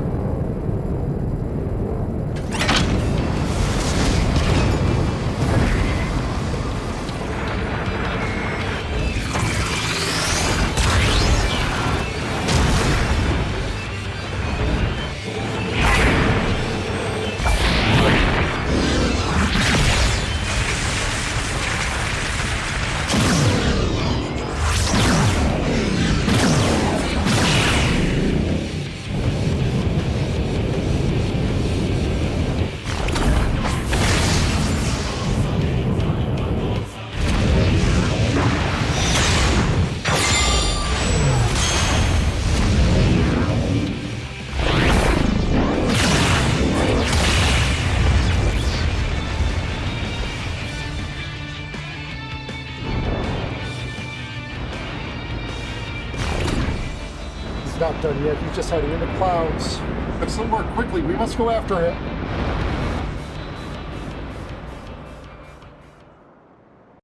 Yeah, my snoot. Wait, he wasn't hiding in the clouds? Oh, come on.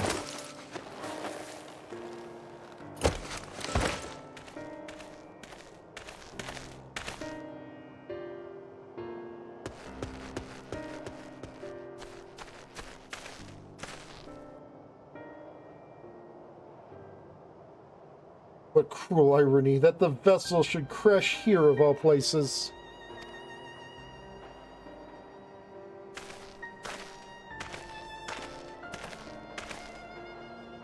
Surrender. There's no escape.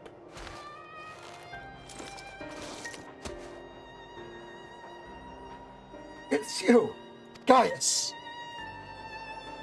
And who are you? What do you mean? I'm Valens, the man destined to inherit the Imperial throne. Very well. You'll do this the hard way.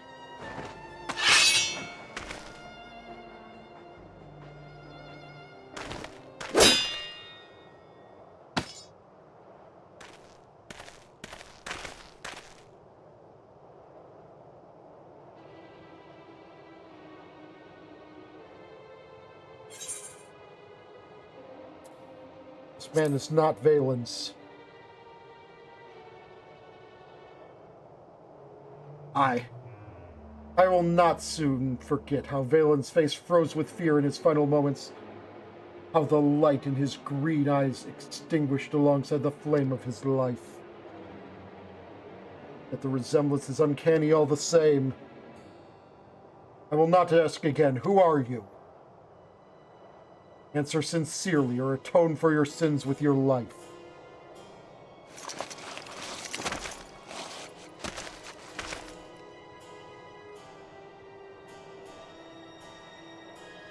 My name is Procopius. I served as a pilot of the 7th Legion under Lord Valens' command. When I reviewed the 7th Legion's records, I saw no mention of there being another of his kin within its ranks. Yes, surely not. That's right, and I would gladly do it again. Were Lord Valens to become Emperor, his life would be under constant threat. This is my expression of devotion, my willingness to sacrifice myself in his name. Go so far as to change your own face. But why steal the Mark II? Like your master, I presume you wish to use it to ascend to the throne?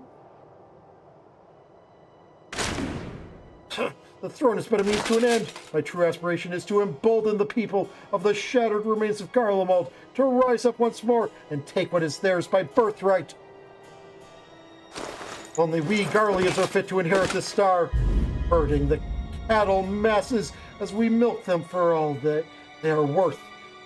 This is the way it should be, just as Lord Valens envisioned.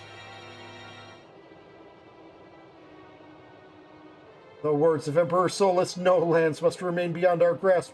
Go forth, conquer, rule.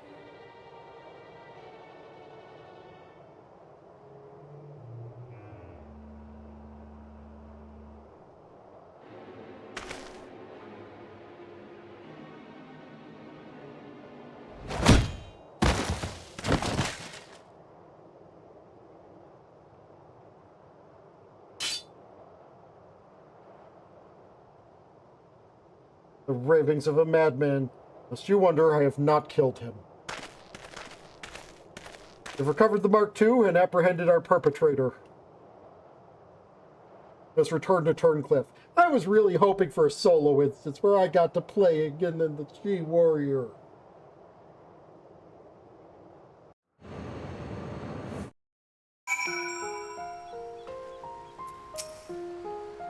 My thanks for lending your aid despite the suddenness of my request. The children will be able to rest easy knowing the impostor has been captured and the vessel reclaimed. That said, we're here on other business. Let's delay it no further. You need a boo.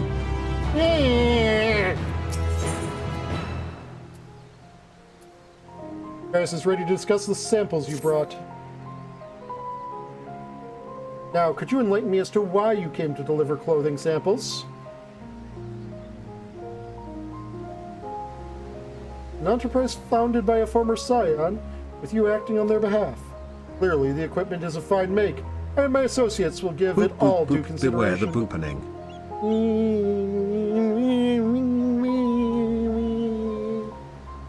Still, I confess I am rather surprised to see the champion of Eorzea doing so mundane a task as delivery. The Centaur must command a great deal of respect.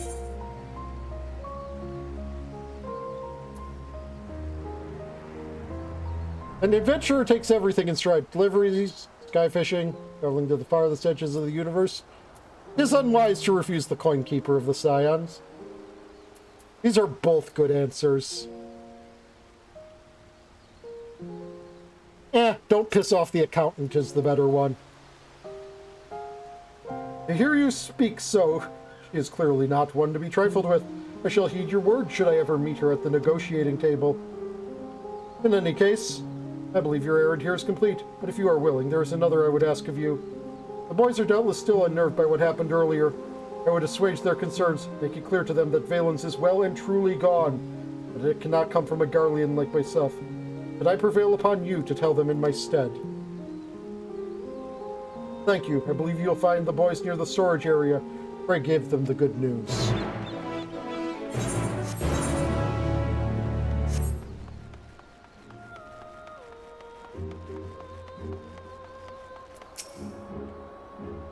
But we're so anxious I thought it would be best if I stayed by their side.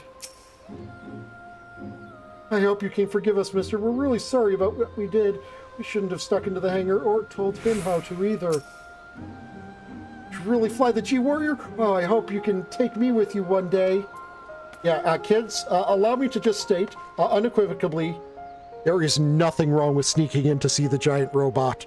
It was telling the dude how to get to the giant robot, that was the problem. Giant robots are fucking cool, and I cannot blame you in the least for wanting to go see it.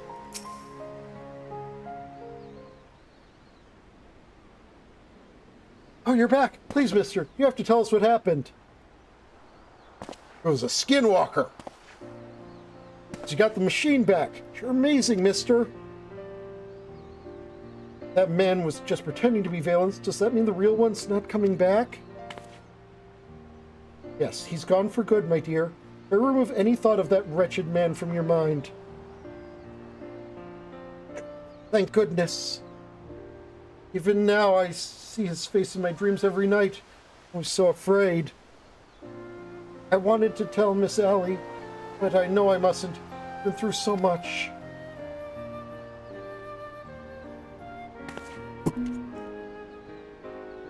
Pretty stupid awesome. You haven't heard? Allie's been helping out at the orphanage. She's taking really good care of us. But we don't want to worry her. Did you keep what happened a secret? We heard Valens did awful things to Miss Ellie, too. Please, we don't want to bring back all those horrible memories. But a VTOL can't wield a laser sword. Thank you, mister. You're the best. Say, you know Miss Allie, right? Do you think you could help us? We want to make her wish come true for being so kind to us. It doesn't look as cool. Weird that she dreams of having a portrait of her family. I think it'd be nice if somebody painted one for her. Nuh-uh. Everything should wield a laser sword. But besides Mr. Gaius, her family is gone.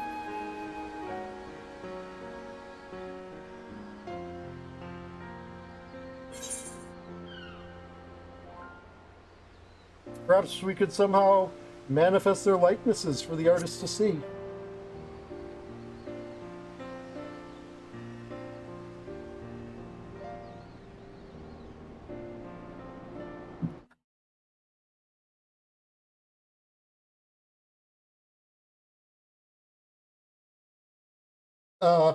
Well, you see, my laser sword is well, you see, my laser sword is uh it's hold on, I've got it around here somewhere.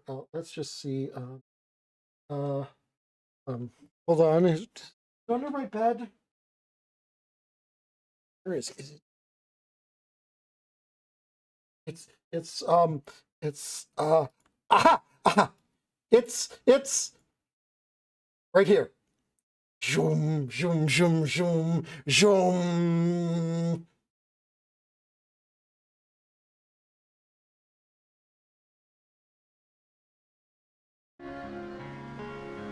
Yes, that could work.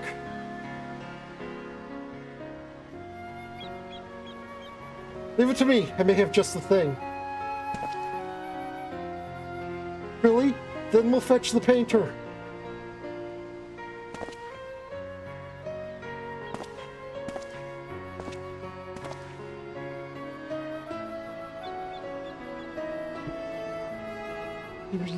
Yeah, and? Could you tell Miss Ellie and Mr. Gaius to meet us at the lookout? Then I shall take a leaf out of Nero's book and prepare a surprise of my own. Pray meet me in the lookout once you've spoken to Gaius and Ellie.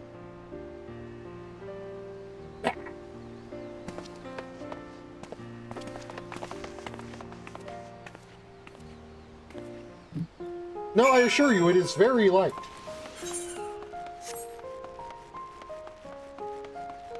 Weighs like, what, 2 pounds? That's not a lot for a sword, not at all.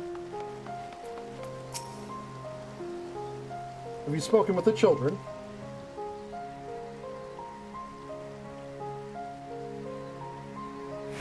Though Valen's atrocities left scars that may never heal, his victims will be relieved by the news.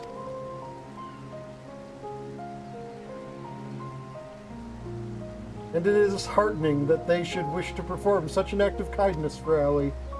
I'll do as they ask. I shall meet everyone there shortly.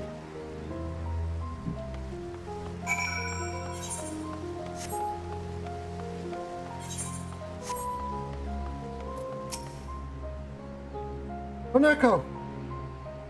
Forgive me. I didn't know you'd be visiting. Well, what brings you here?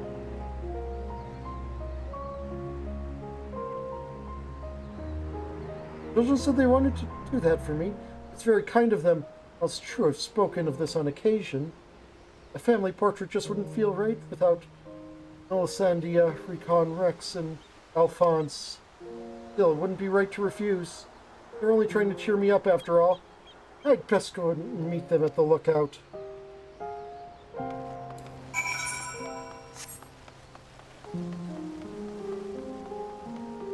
The people she listed were the ones that were forced to pilot the weapons.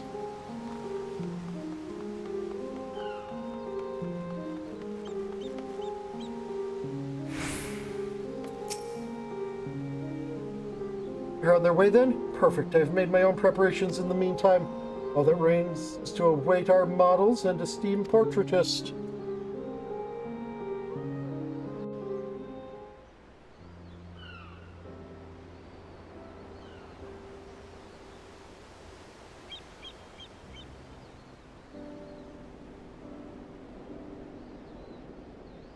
Are we going to drag Alpy into this?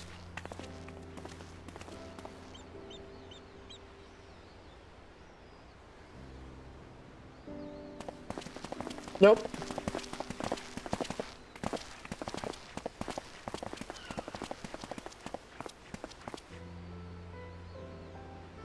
Gaius, Allie, would you mind standing over there?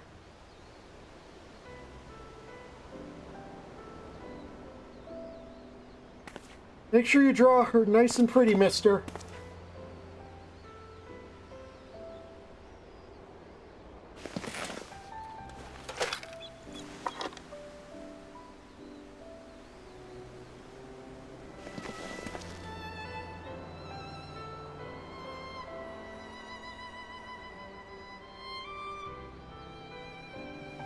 Did we do it right? Are we making her dream come true?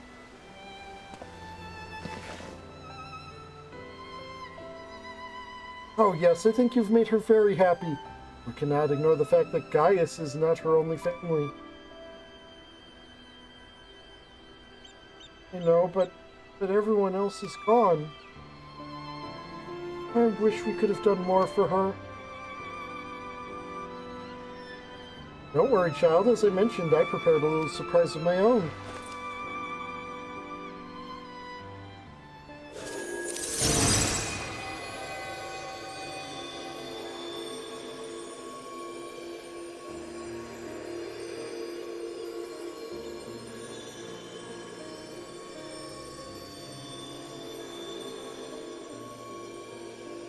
Look, Ellie.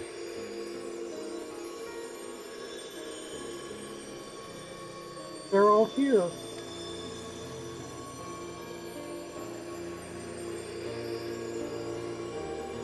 Oh, I understand your surprise. We'll have to sit still for the portrait, I'm afraid.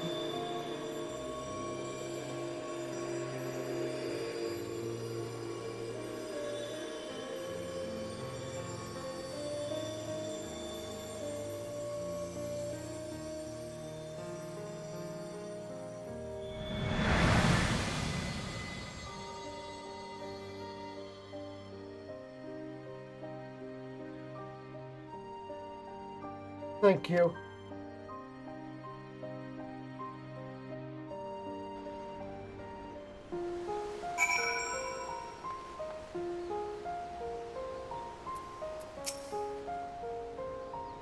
See Melisandre again, along with her loved ones. I can tell you how much this means to me. This truly is a dream come true. I'll treasure this portrait for the rest of my days. Words do not come easily at times like these, but know that you have my sincerest gratitude. We're so happy Miss Sally's wish came true. Thanks for helping us, mister. I wanted to thank you too, so we got you a gift. We found it on the beach with our friends at the orphanage. It's our greatest treasure, a pretty pink shell. You better go now, but we hope you like it.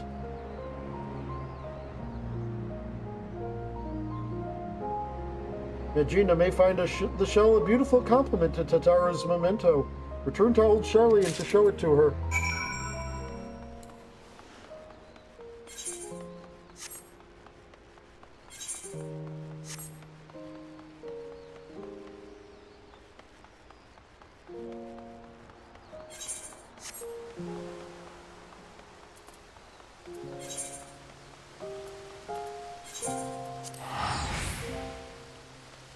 Actually, let's make sure we finish this first.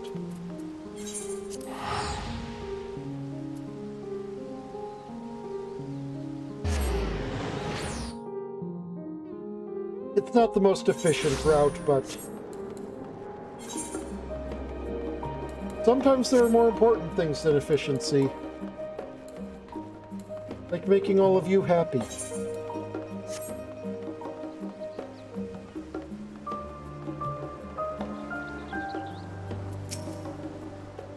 Welcome back, Oneko. How did you fare with Gaius and Turncliffe? My goodness, not only did you help him recapture Soul in War Machina, but you even helped fulfill his daughter's dream.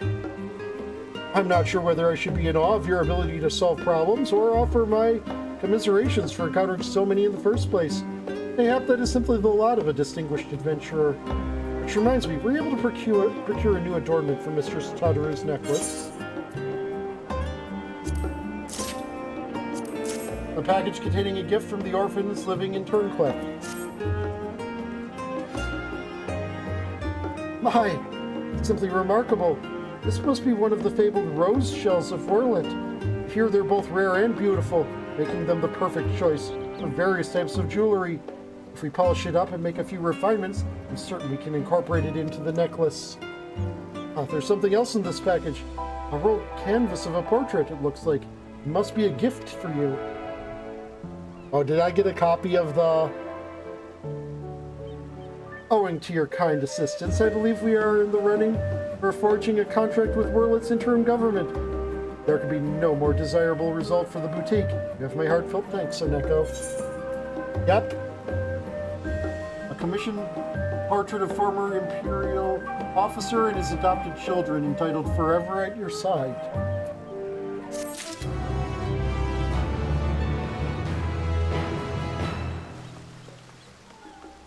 Stories about families always just, they always hit me harder than most things.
Oneko, I'm so glad you could make it. I am equally thrilled by your arrival, though I expect I must apologize for the sudden invitation.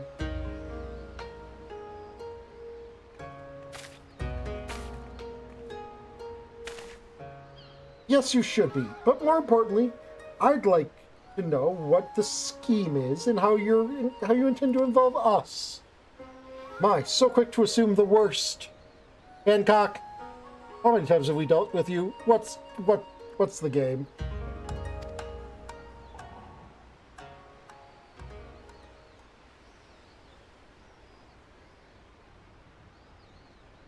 Well, I would love nothing more than to lay bare all my dirty little secrets. 'Twould be prudent to discuss my proposal first. Loath though I am to admit it, Raper Shop, but recently launched by the company, has not been well received by the locals. Our intention was to promote the sale of imported apparel woven by the Uldan Weavers Guild. Alas, it seems Western fashion holds little appeal for the citizens of Kugane. So we rethought our strategy. We would produce Hingen couture, but with the world-renowned Uldan silks, kimono, as they are the favored choice of wear in the Far East. Or rather, that was our plan, until our seamster fell ill. It was as I faced the unpleasant decision of abandoning this venture entirely, that I chanced to hear of Tataru's boutique, and the assorted Far Eastern style equipment they had to offer. You're referring to our samurai and ninja-inspired sets of armor, yes? Indeed, by putting your exemplary goods on display, East Eldon, our trading company, would demonstrate that we, a Western trader, are capable of making garments suited to the needs of our local patrons. Correct me if I'm wrong, but I have been informed that you wish to establish a foothold in Hingashi and East Otho. What better way to make your Kugane debut than to have us showcase your quality wares? It's not without its appeal, I admit. The perfect venue to gauge interest in our goods. Isn't it just? If I may take your grudging concession as a sign of interest, perhaps we can discuss the finer points of my proposed partnership. Oh, we'll be discussing it at length, but I've yet to see how any of this would require Oneko's involvement. Indeed, I was just about to get to that part. Not long ago, I crossed paths with a group of certain someones who were eager to call in Oneko again. I found myself quite taken with them, charming as they were, that I felt compelled to facilitate this reunion. And, of course, one can never collect too many favors. Alas, I know you are predisposed to question my motives behind any invitation from the East Aldernard Trading Company, and with good cause, I concede. So I instead invited you here under the guise of assisting Tataru with a boutique-related affair. I hope you will forgive the deception, rest assured that you shall be rewarded for your aid in this matter with your choice of recompense. Whose ass needs kicking? Just before your arrival, I took the liberty of informing my new acquaintances that you would soon be making landfall on these shores, and ask that you meet them at Sakazuki in the Ruby Sea as soon as you are able. Yeah, I believe it is a matter of some urgency, so if you could travel there forthwith. Nuh-uh. Excellent, I'll leave it in your capable hands. Don't worry, I'm no stranger to Hancock's tricks. I'll make sure not to agree to anything until we've settled every last detail. Just do what you need to do, and return when you can. I mean, sure, they're not as useful as, like, guns, but, like... Shroom, shoom, vroom, vroom, vroom. Vroom, vroom, vroom, vroom.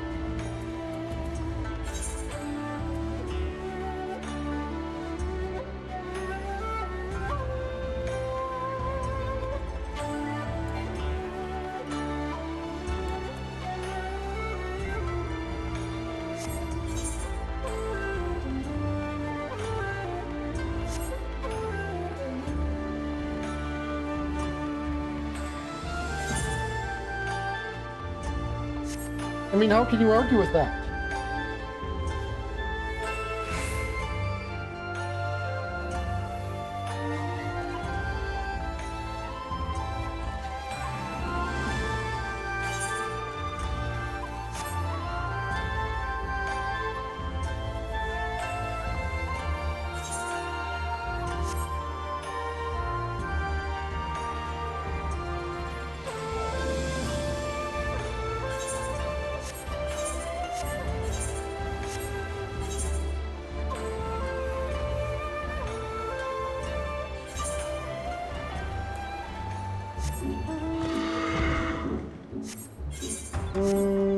I'm not sure I agree.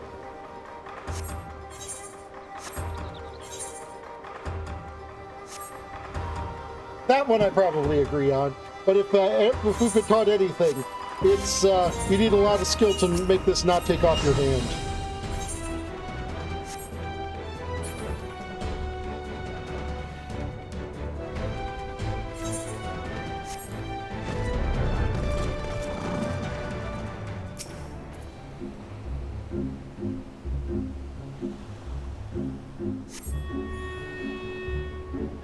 You mean when you're swinging it down and they're blocking, turning it off, and then turning it back on the other side of their block? Yeah, I agree.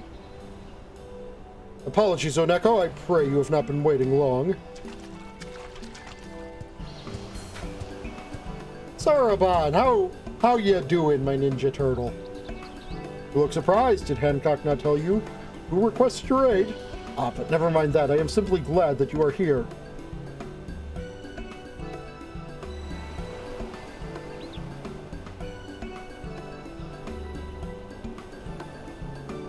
Oh no, we also got shown that stabbing people in the stomach with them is absolutely worthless. They always survive unless they're named Qui-Gon Jinn. How have I been? Well, my training as the next Genbu continues apace. I must tell you, my friend, each day has been more trying than the last. Why, just the other day, the auspices placed 99 wasabi-filled takoyaki on a platter before me, instructed me to divine which single ball out of the entire batch was not filled with that dreadful spice. Training to sharpen my foresight, they claimed, but it felt more akin to torture. By the end, I was reduced to a dithering sea turtle, swimming in a puddle of my own tears. That is to say, I'm only marginally closer to assuming my place as one of the four lords. Get to the point already, Soroban. I was just about to arrive at it. Come, my friends, show yourselves.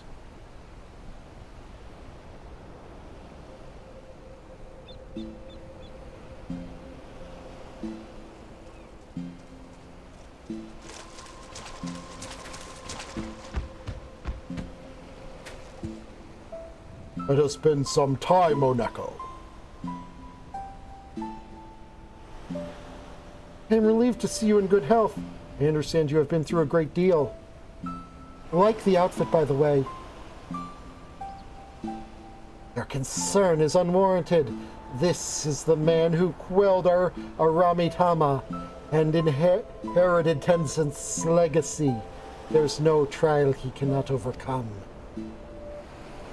You misunderstand me, my brother. That, or you deliberately insinuate that I lack faith in Oneko's capabilities. Enough! We indebted ourselves to the merchant to obtain this meeting.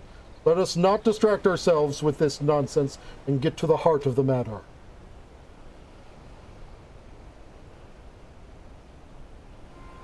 Very well. You may not know this, but Senri's craving for dango often brings her to Kugane.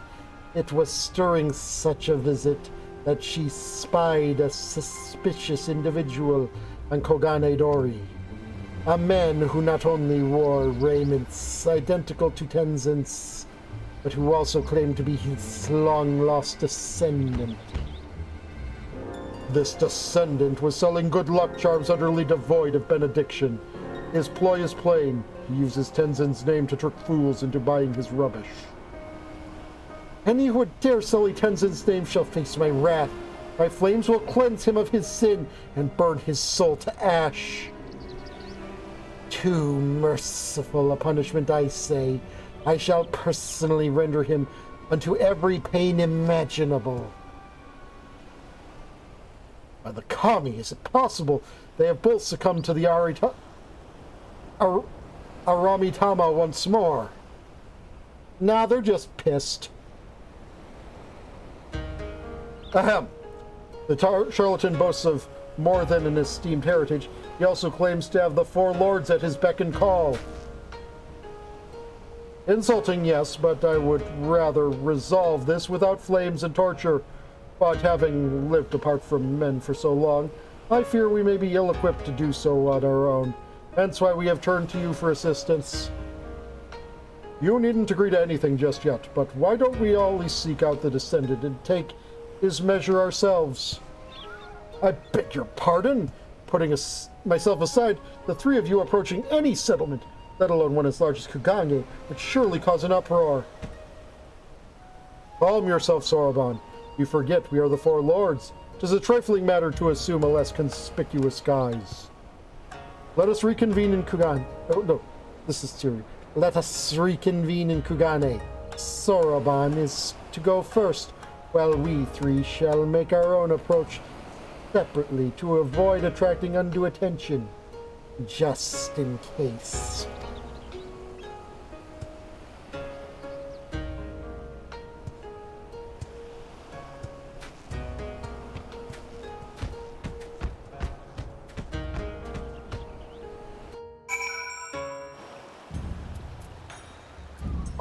Are you guys fucking serious? Easter costumes. You're wearing Easter costumes for this shit. We met Hancock by pure chance, recognizing us as the auspices of legend. He said he wished to help us out of the kindness of his heart. I almost believed him. Do not think I haven't noticed you eyeing my costume. If you must know, I acquired it during my travels in the West. I am rather fond of its soft and fluffy texture. Long has it been since I walked the streets of a city of this size. It did so once to visit a tea house with Tenzin. I accompanied him in disguise, and my heart raced at the thrill and joy of it, until a priest saw through my glamour. Oh, the commotion that followed. It would seem we have managed to arrive with little fuss. But only the Kami know how long our presence will remain secret. Okay, yes, that's true. Again with the needless worrying. Our disguises are perfect. None may suspect you are the four lords at first glance, but you are suspicious in the extreme. We could have used our power to assume the form of men, but those of keen sight would still be able to discern our true nature. The costumes were an innocuous alternative. There's nothing innocuous about them.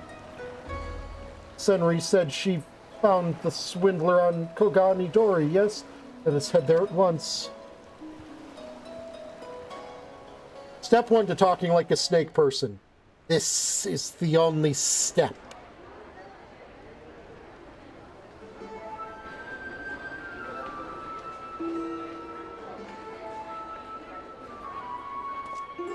Gather round, friends, gather round.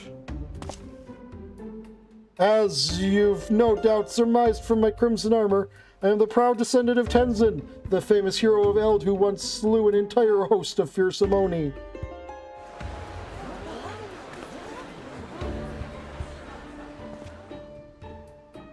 But do not take my word for it. Behold!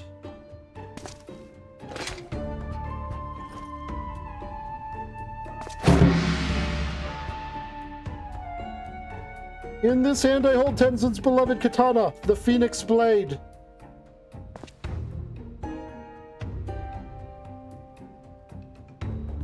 I don't know what it looks like, but if he's got the Phoenix Blade, he must be who he claims. Idiots. You're idiots. The true blade has remained in our care since Tenzin's passing.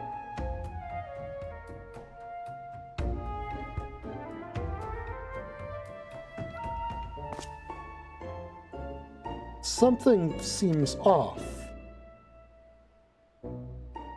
I see there are some who remain unconvinced. Very well, you leave me no choice. Allow me to introduce to you my sword allies, the Four Lords. Oh dear, I'm almost afraid to look. That's your signal. I expect my money's worth.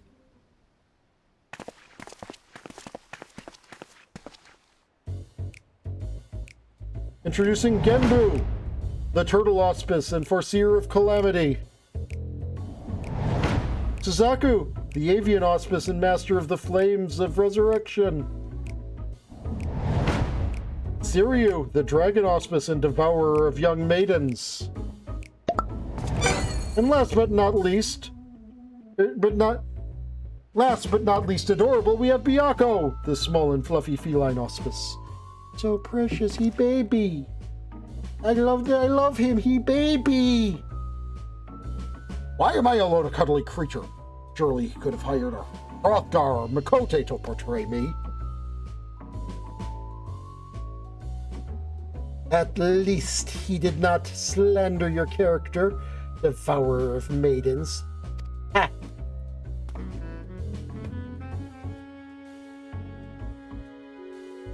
What is this rabble? All who've heard the tale of Tenzin know the Four Lords are beasts, not three mummers and a cat.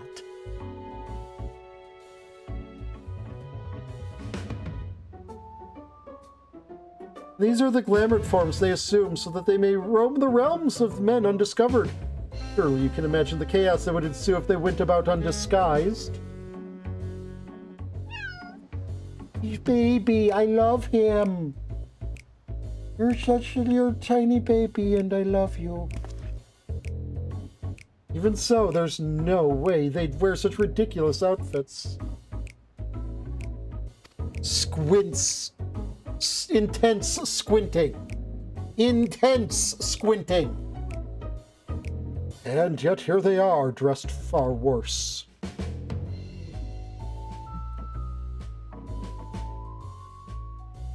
This farce is infuriating. I will not abide him, making mock of the bonds we have shared with Tenzin. You're of one mind. Oh, that was. I thought that was Byakuya talking. That must have been Suzaku. So, you're of one mind, my sister. He must be silenced. Does Tenzin even have a descendant? There was nothing in the legends about him fathering any children.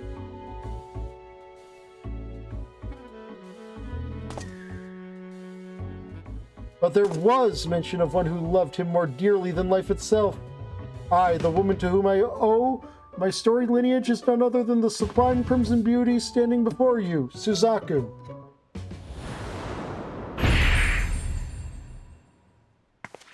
Okay, that's it. She's pissed.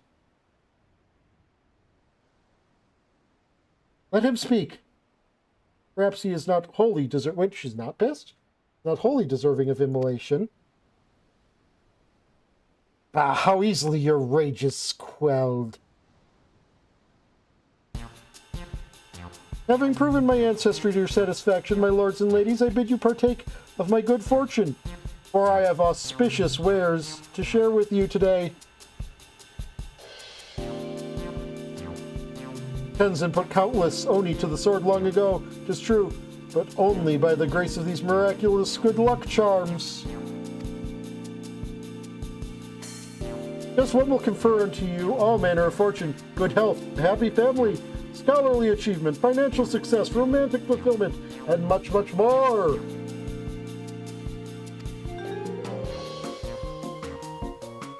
But that's not all. Purchase a charm now, and I'll even throw in a stylish strap featuring a Four Lords design of your choosing. My stock is limited, so be sure to buy while supplies last.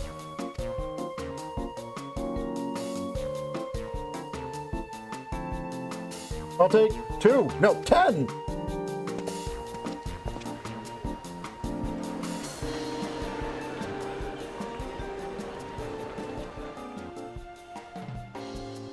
Blood boils to see Tenzin's good name used in this manner.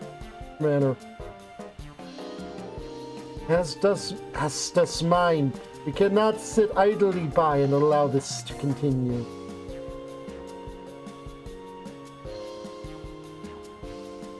I think our purveyor of good fortune is in need of a proper scare.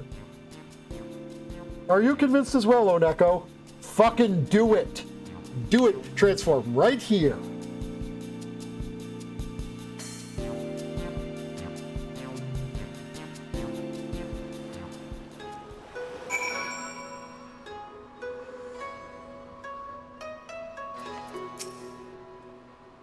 Lest you worry, despite his preposterous depiction of me, I have no intention of harming the swindler. That so many would fall for such an obvious deception. No matter the age, mortals see only what they wish to see. There was no see. He is a most persuasive and cunning adversary. I was very nearly convinced I had given birth to Tenzin's child. How could you have been convinced of that?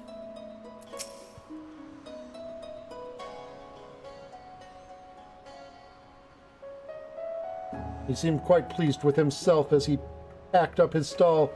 Business was good, no doubt. How shall we proceed? With care and preparation. We saw how deftly he countered accusations of fraud. A more clever approach is needed. We must limit his ability to spin more lies. Have you any ideas, Oneko? Yeah, confront him as your